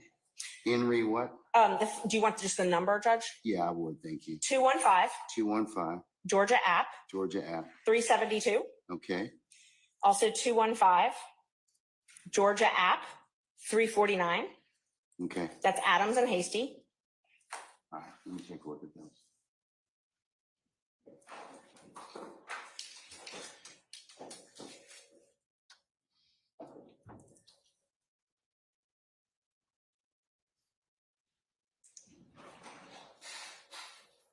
Do you have anything a little more current than 1994? Hasty is 94. Unfortunately, contempt of attorneys is not a common proceeding, so most of the cases are a little bit older.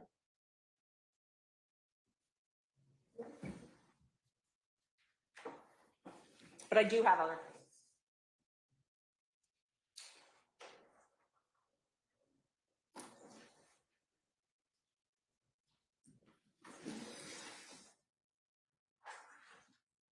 And Judge, I'm not the only one here.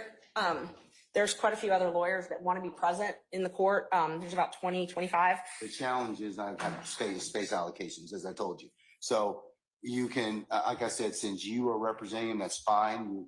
He told us, Mr. Steele told us that. Anybody else, because I have security concerns as well, and we have to vet people to come in, then they can go to 8H and they can certainly watch the proceedings from there.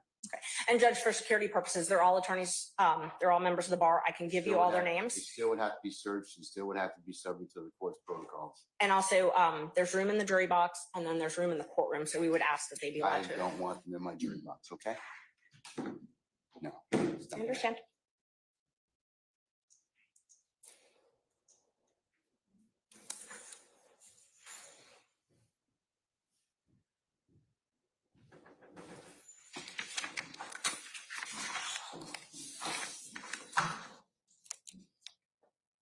May one additional attorney come in, then Alex Susser.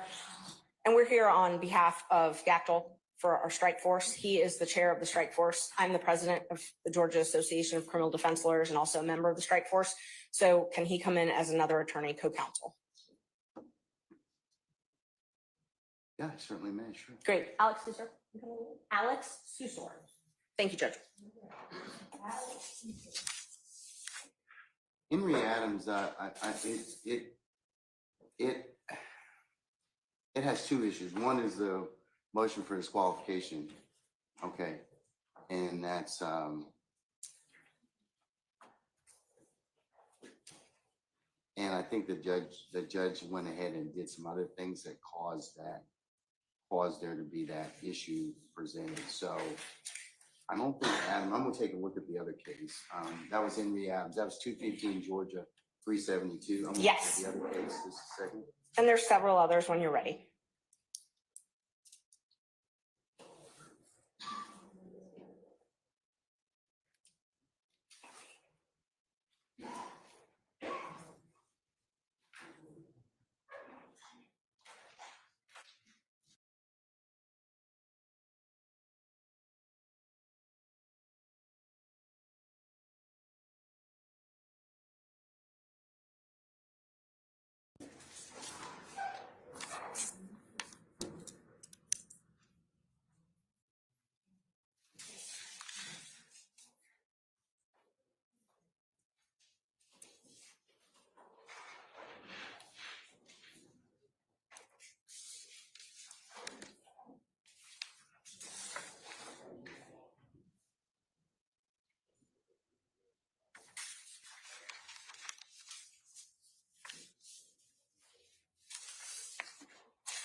Yes, it may be one I have too.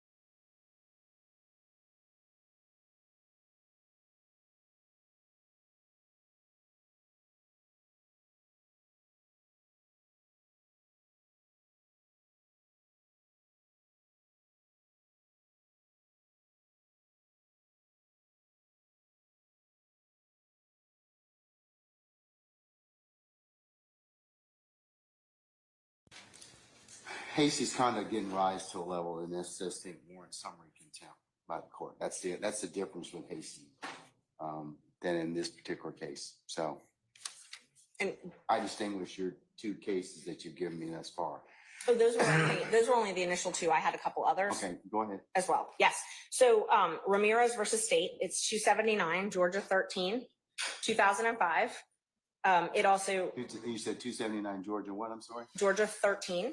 Georgia 13? Mm-hmm. It's a 2005 case. All right. And it defines direct contempt and explains that it must actually interfere with the proceedings to be direct. There's also a couple other cases on that.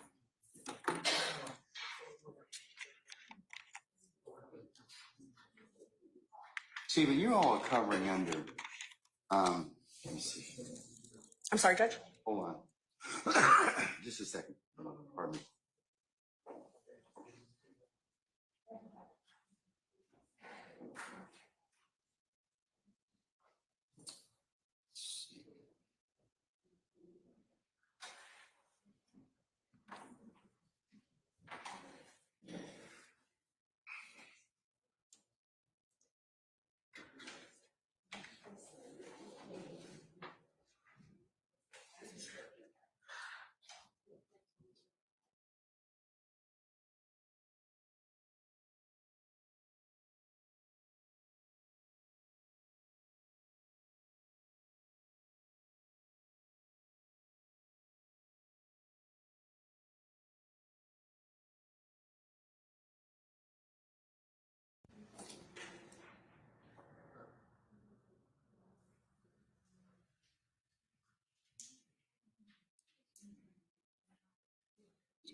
The contempt is directed. Trial court has the power after conforting the contempt order to opportunity to speak and in his own behalf, announce punishment summarily and without further notice or hearing. I already did that, Mr. Steele. He's already told me, I already gave him the opportunity to do that. So we had that conversation this morning already. So And Judge, so there's a couple different issues. First, the question is whether or not you need to have that hearing now. I know you're saying that you had the hearing earlier, but regardless, he was entitled to have an attorney at that point and he didn't have one. So the question is initially whether or not you even need to hear this now. And some of the cases I've cited, along with some others, say that a summary proceeding is not necessary in a case like this. And the best evidence of that is the trial has continued. It has not stopped this trial. So for you to hold a summary hearing of direct contempt, the court has to be able to state how this interferes with your ability to administer justice in this case. I can tell you because it is a violation of the sacrosanct nature of the court's ability to hold ex parte conversations without those being broadcast to other people. And as to how that information was disclosed, that's a real problem. That's why it's of such an issue for the court at this point in time. Judge, and Mr. Steele has a right to make a motion like this. If there were ex parte, he does. I'm not saying anything, but but he's kind of put himself in the particular position he's in.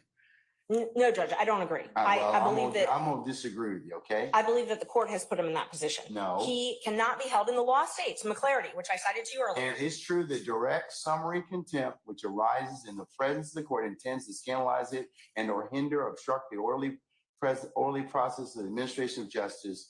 The preservation of order and decorum of the court is exempt from due process requirements of notice and hearing. That's even Moody, goes back to 1974. So I believe that Mr. Steele's, he can file whatever motions, but his particular actions in this case, I just want to know who told him this. That's all. I'm not asking him this to release or otherwise tell any conversations, but I just want him to tell me that. And Judge, so that's what you want, but that does not conflate to a contempt. Your desire for him to answer your question does not mean that you have the power to hold him in contempt. So you can come into court, Mr. Merton, and not answer a question of the court and not be held in contempt? If it's a question that the court is not permitted to ask, yes. Okay, well, this is a question the court's permitted to ask. And it's our position, if we had a hearing, we could explain to the court why he is not required. First of all, the court accused him of eavesdropping. That is a crime. He has a Fifth Amendment privilege against answering those questions. Rule 1.6 protects all confidential information that is gained not from your client, but in representation of your client. He has the ability to protect that information. But we don't even need to get there because he can't be held in contempt, and you can't threaten him with contempt for presenting a motion in good faith. He presented a motion in good faith that he believed there were ex parte communications. You are a witness to that because it's my understanding that you were part of those ex parte communications. They can't be ex parte if you weren't part of them by nature.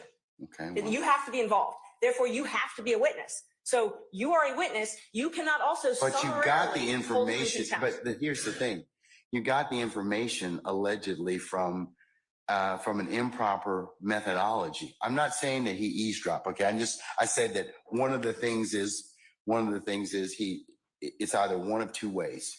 He either eavesdropped, which I don't believe he did at all. I don't believe that for a minute. But I do believe that somebody did tell him what was the sum and substance of the court's conversations, and that would not be permissible. Judge, let's just back up for a second. He makes a motion because he has reason to believe that there were ex parte communications made. The court has a duty, if there are ex parte communications made, to alert counsel. He shouldn't have had to learn it from wherever he learned it. I think that he caused that particular circumstance. I think that he had a conversation with somebody and he got some information that he shouldn't have had to begin with. So, Ms. Merchant, I'm of the opinion I'm going to stand on my ruling at this point in time. I'm going to hold him in contempt.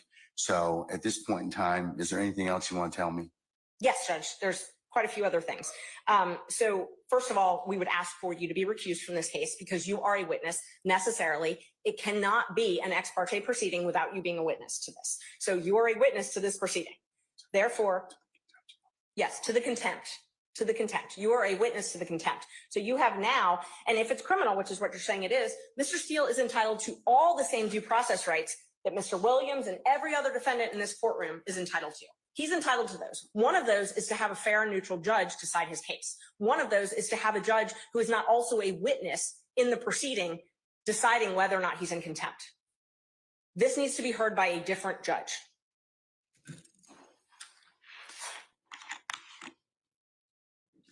And he has the right to subpoena witnesses. He has the right to an attorney. He has the right to due process, notice, a show cause hearing, notice of the alleged violation, whatever rule it is that the court believes, and a hearing where he can call you as a witness. You can testify. You are necessarily a witness. You can't, for it to be ex parte, you have to be a witness. It can't be both ways.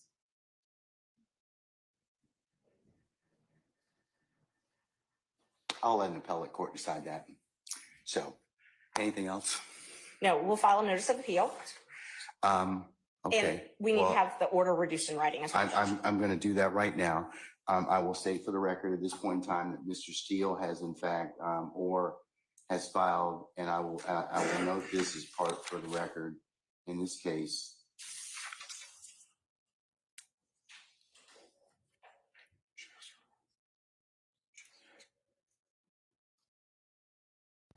He has filed a motion to set aside the contempt. He's filed a motion for a superseded bond, and he's filed a notice of appeal, all of which I will include as the next court's exhibit in order. But I'm reducing the contempt to writing. And I mentioned earlier, he can purge himself of the contempt just by telling me who it was, and he can do that this evening. He can do it right now. He can do it at any point in time. If not, I'll revisit the circumstance on Friday. And Judge, we would ask that you grant the bond. At this point, grant him a bond on that issue. You don't get a superseded bond on a criminal contempt, though. You can grant him a bond. No, you don't get one on that one. The civil is the one that you can hold him until he complies with the order. And I'm sorry, I think in Just the case law on that is in Ray Hughes. hold on. Right.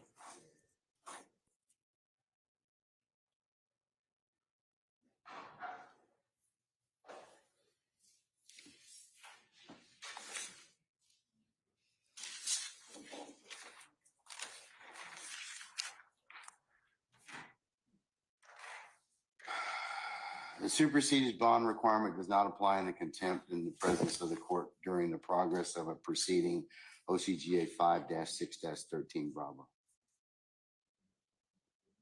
So you don't get a supersedious on that, on a criminal contempt, respectfully.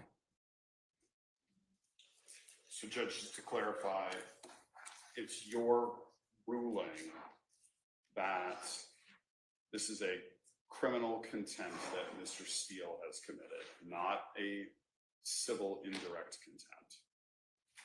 That's correct. The judge, that's the reason I'm asking is because the N. Ray Hughes case, which is a 2009 Court of Appeals case, 268, Georgia Appeals 66, lays out the distinction, as does the Ramirez case. There's a case that in fact I'll do you one better, sir. In fact, there is a recent pronouncement out of our appellate courts. Well, Judge, I think I'm addressing a slightly different point of It law. is. Hold on.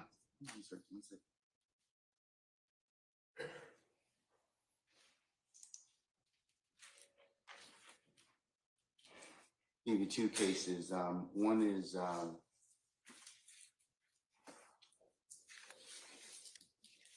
it's Untema. It's UNTEMA versus Smith, and that's 371 Georgia Appeals 19.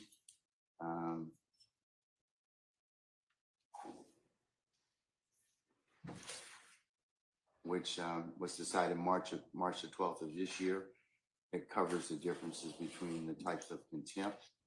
And then there is another case that I'd invite your attention to, and that is Syverson. It's Syvertson, and that is 368 Georgia Appeals, Georgia App, I should say, 865.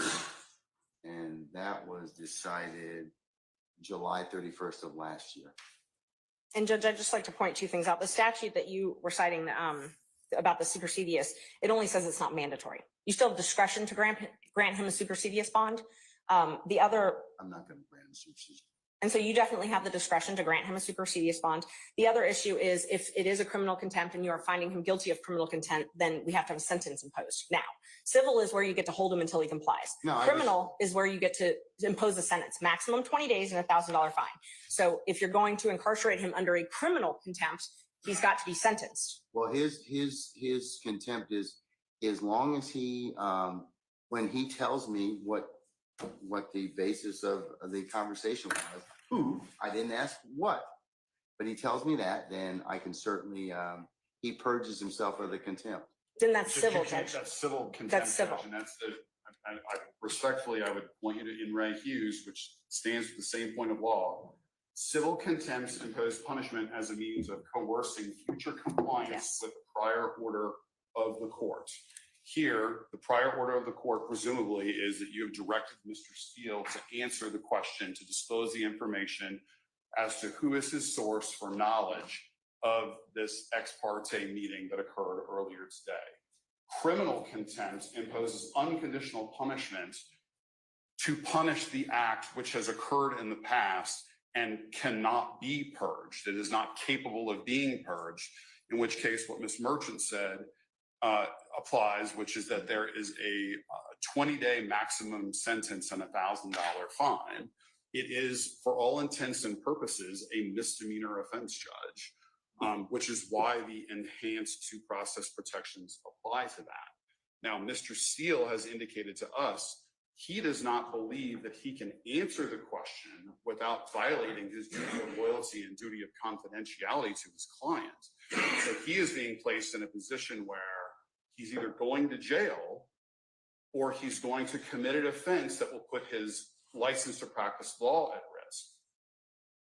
And that is an untenable position to be in. And Mr. Steele is a zealous advocate for his client, and he is simply trying to protect that duty of loyalty and duty of confidentiality, because if he answers your question, it is very reasonable to assume and likely that he will be facing a bar complaint that could result in a suspension or in the loss of his license. And so he's in a very, very difficult position where if we were able to have a full contested hearing with the benefit of witnesses and an impartial judge where you're a witness, then everybody could present their side of the story. And I'm not doing that. The reason being is because that takes away the whole point of criminal contempt. And that is, you do something, the court tells you to do something, order of the court, and you don't follow it. I didn't ask him to do anything illegal, immoral, unethical. I just asked him to tell me. I know what the privilege is. The privilege is the conversation. I didn't ask him about that.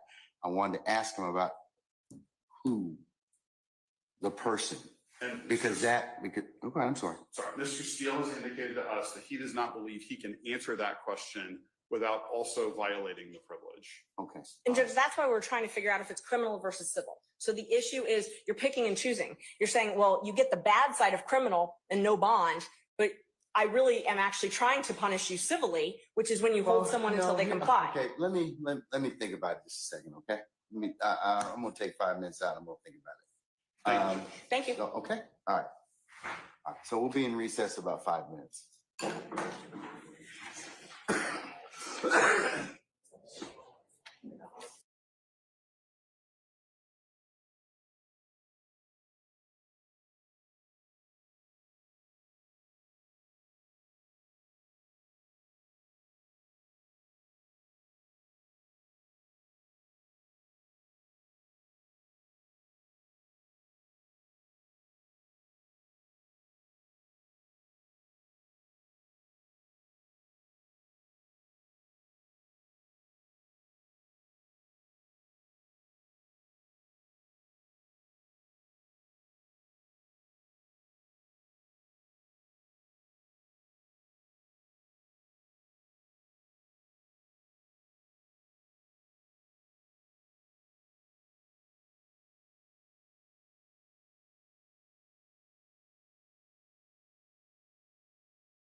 Ladies and gentlemen, we are still waiting for the judge to get back on the bench. Stand by.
So after the judge went home.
Guys, we are still waiting for the judge. This courtroom is packed. We don't know what the judge's decision is going to be, but we're waiting. We're waiting. And I promise you, when he gets on the bench, we'll be going live.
Yes, attorneys have been allowed inside the courtroom uh, as much as physically possible with the security concerns. But we are waiting for the judge to get back on the bench. He said 5 minutes. That 5 minutes is probably 25 minutes now. And I'm going to hang in there, guys. I have a long drive, but I'm going to hang in there. I promise you.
Guys, I'm feeling a bit tart.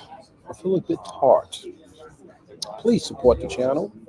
Please support the channel. I am bringing it to you exclusively from inside the courtroom. Please support the channel. Thank you.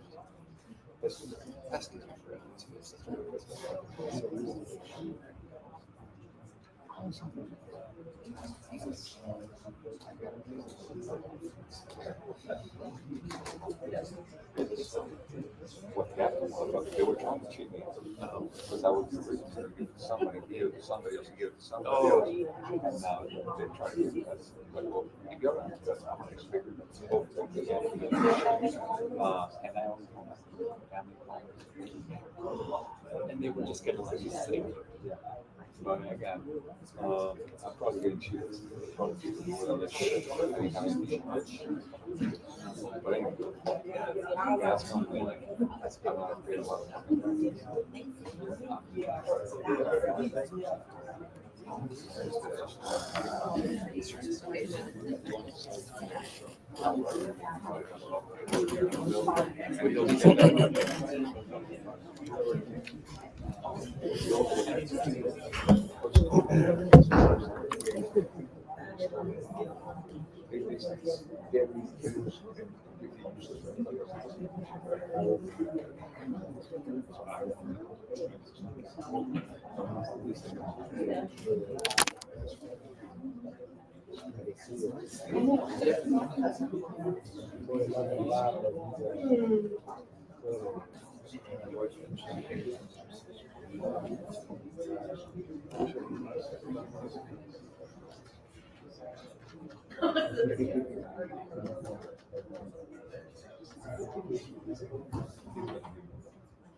Going back to yourself.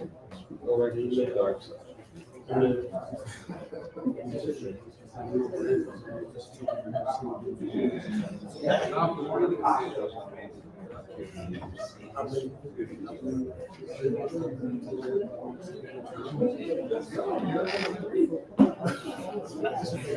I know it's scheduled because we're not asking it.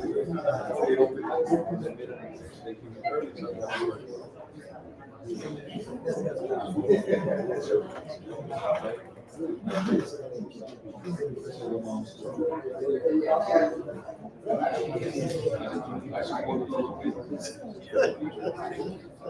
minority.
Ladies and gentlemen, we are still waiting for the judge to take the bench.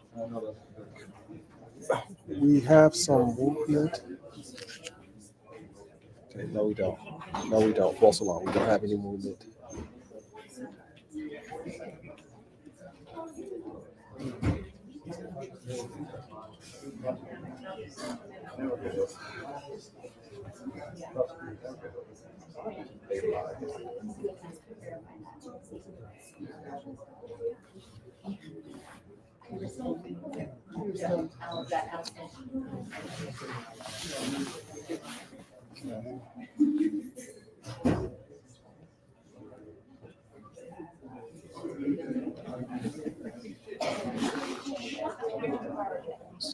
Stand by.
Guys, we have over 1,200 watching on Twitter. If you follow me on Twitter, you have over 1,200 on Twitter watching. We are on YouTube. We are on Twitter. We're not on Instagram yet, but I think we will bring this to Instagram as well. I think we're going to go live on Instagram as well. We are here for the long haul. We're going to wait the judge out. We're going to camp out. We might even have a barbecue. Someone's going to get roasted tonight. But no, seriously, ladies and gentlemen, we're waiting for the judge to get on the bench. I did not expect to be here. Oh, stand by. I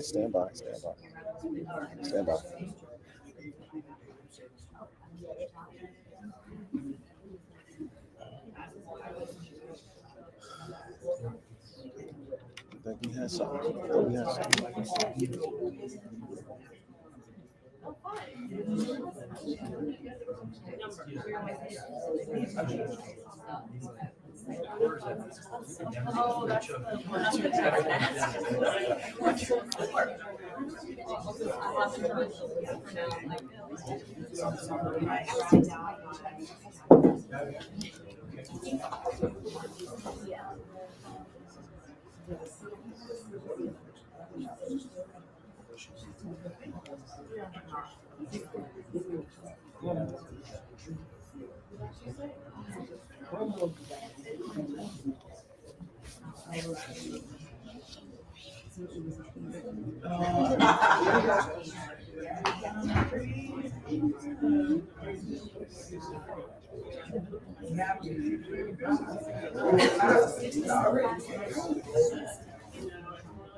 Judge is back on the bench.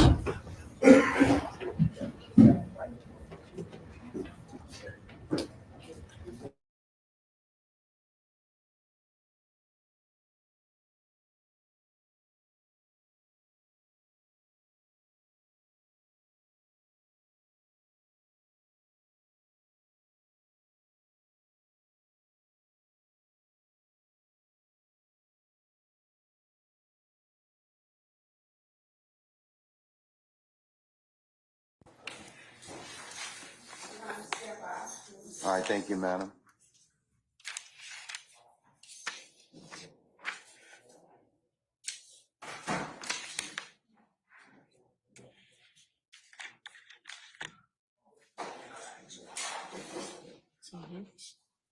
Yeah.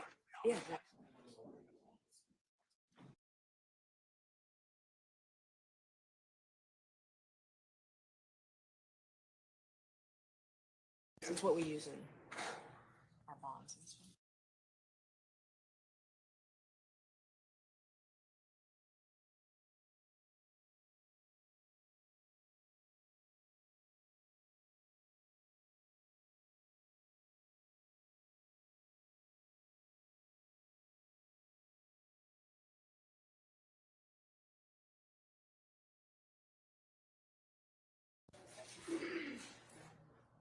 Sergeant Brown, is everybody present? Needs to be present? All right, thank you for your patience, councils. The court's had an opportunity to reflect, and Mr. Steele, if I could ask you to take the podium, please, as well, and stand next to your attorneys.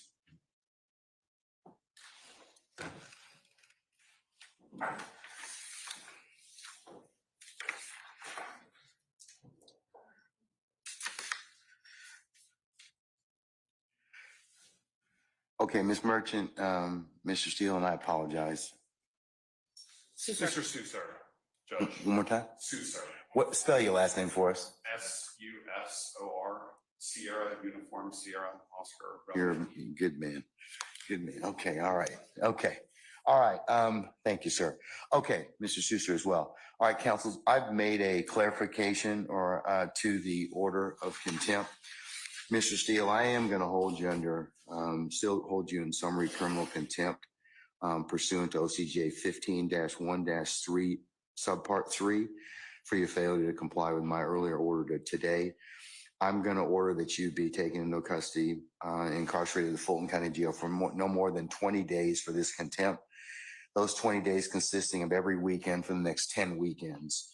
And you'll be reporting to 901 Wright Street Northwest, Atlanta, Georgia, 30318 at 7 p.m. on Fridays. You'll be released on 7 p.m. on Sundays. And it's to commence this Friday, June the 14th at 7 p.m.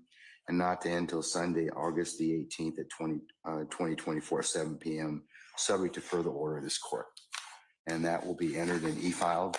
You may take whatever steps you and your counsel deem appropriate after that. Okay? Can I ask a question? Sure. I'm going to file a notice of appeal, but for whatever reason that doesn't take, and you don't give a bond, then I'd ask that I can be with Mr. Williams and we work on our case all weekend, for all those weekends. Otherwise, I can't prepare. I speak with Mr. Williams all the time. That's up to you. And sir, I will, if that comes to pass, you have my support. I will talk with our sheriff and we may be able to make that work. Okay. If that should occur. Okay. All right. Okay. All right.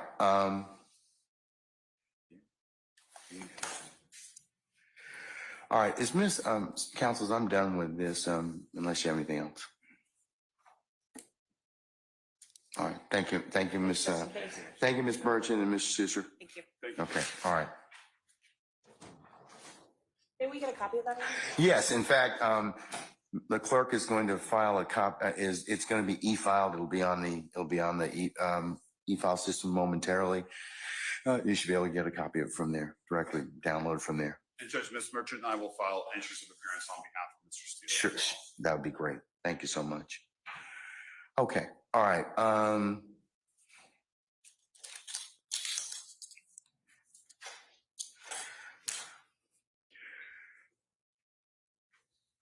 All right, State, is there anything else we need to, or any defendants, is there anything else we need to take up before tomorrow morning? Mr. Copeland is going to rejoin us tomorrow morning, so we'll continue with his testimony. Where's Miss Bumpus? I have a matter. 1 second. Where's Miss Bumpus? She hasn't been released yet.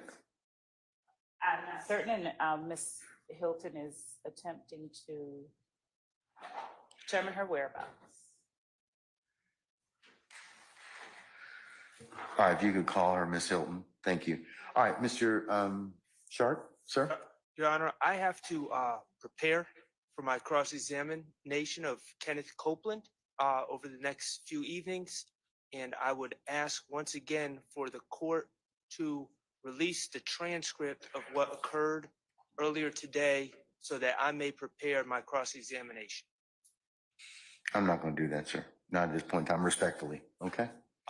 Well, Your Honor, respectfully, and if it's not released by the time that we cross-examine Mr. Copeland, our defense will be hindered. Sir, that will be an issue you can certainly raise then and now, but I'll think about it. But at this point, I'm not inclined to release the transcript of the court's ex parte hearing because of the way it was the way it was disseminated.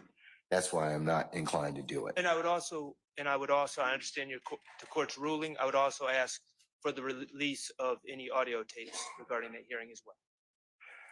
Well, the only audio tape that I know of is maintained by Miss Weaver, who tapes her proceedings in order for her to prepare a transcript. So, okay. Well, I don't know. She may not have any, but we'll see. Okay. Your Honor, good evening, Carson Matthews, on behalf of Mr. Cooley. We were making that same request, Your Honor, for that transfer. We believe it potentially could contain some Brady material. Sure. Okay. All right. Unless there's anything else, counsel? I join that, and I also believe I advised the court the reason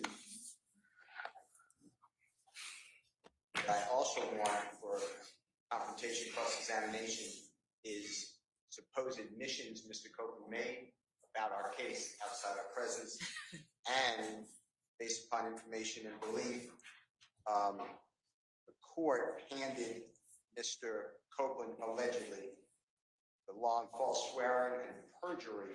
And if that's true, I'd like to also talk with him, if he'll talk, about how that came about. I'd like to read the transcript. So I'm joining in, but also it goes to matters that are discussed about the case based upon information. Madam.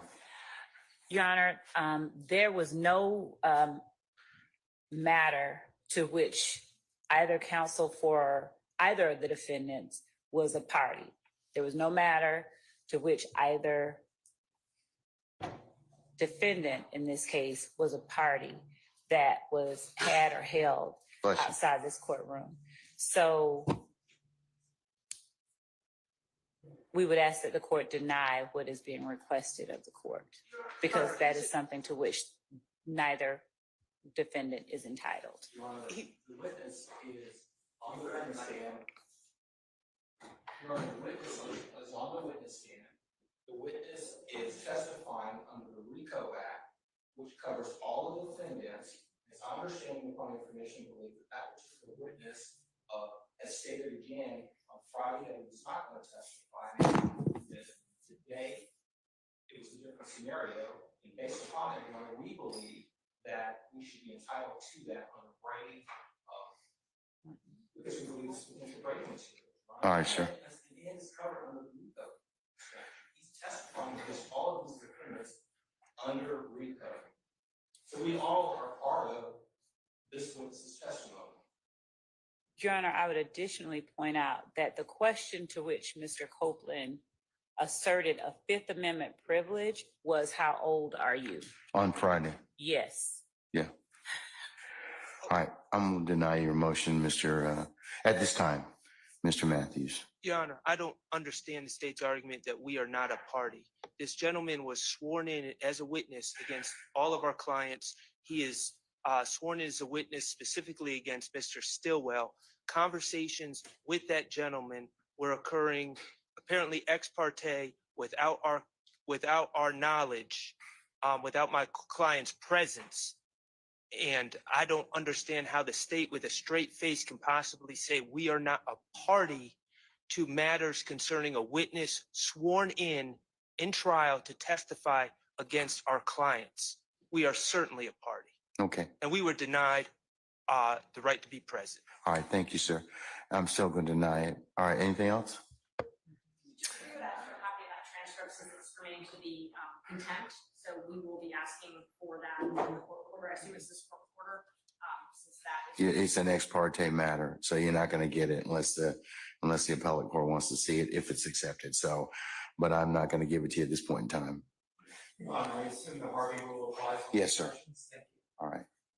All right. See y'all tomorrow morning, okay? 9:30 for an anticipated 10 o'clock start time? Okay, we're recessed.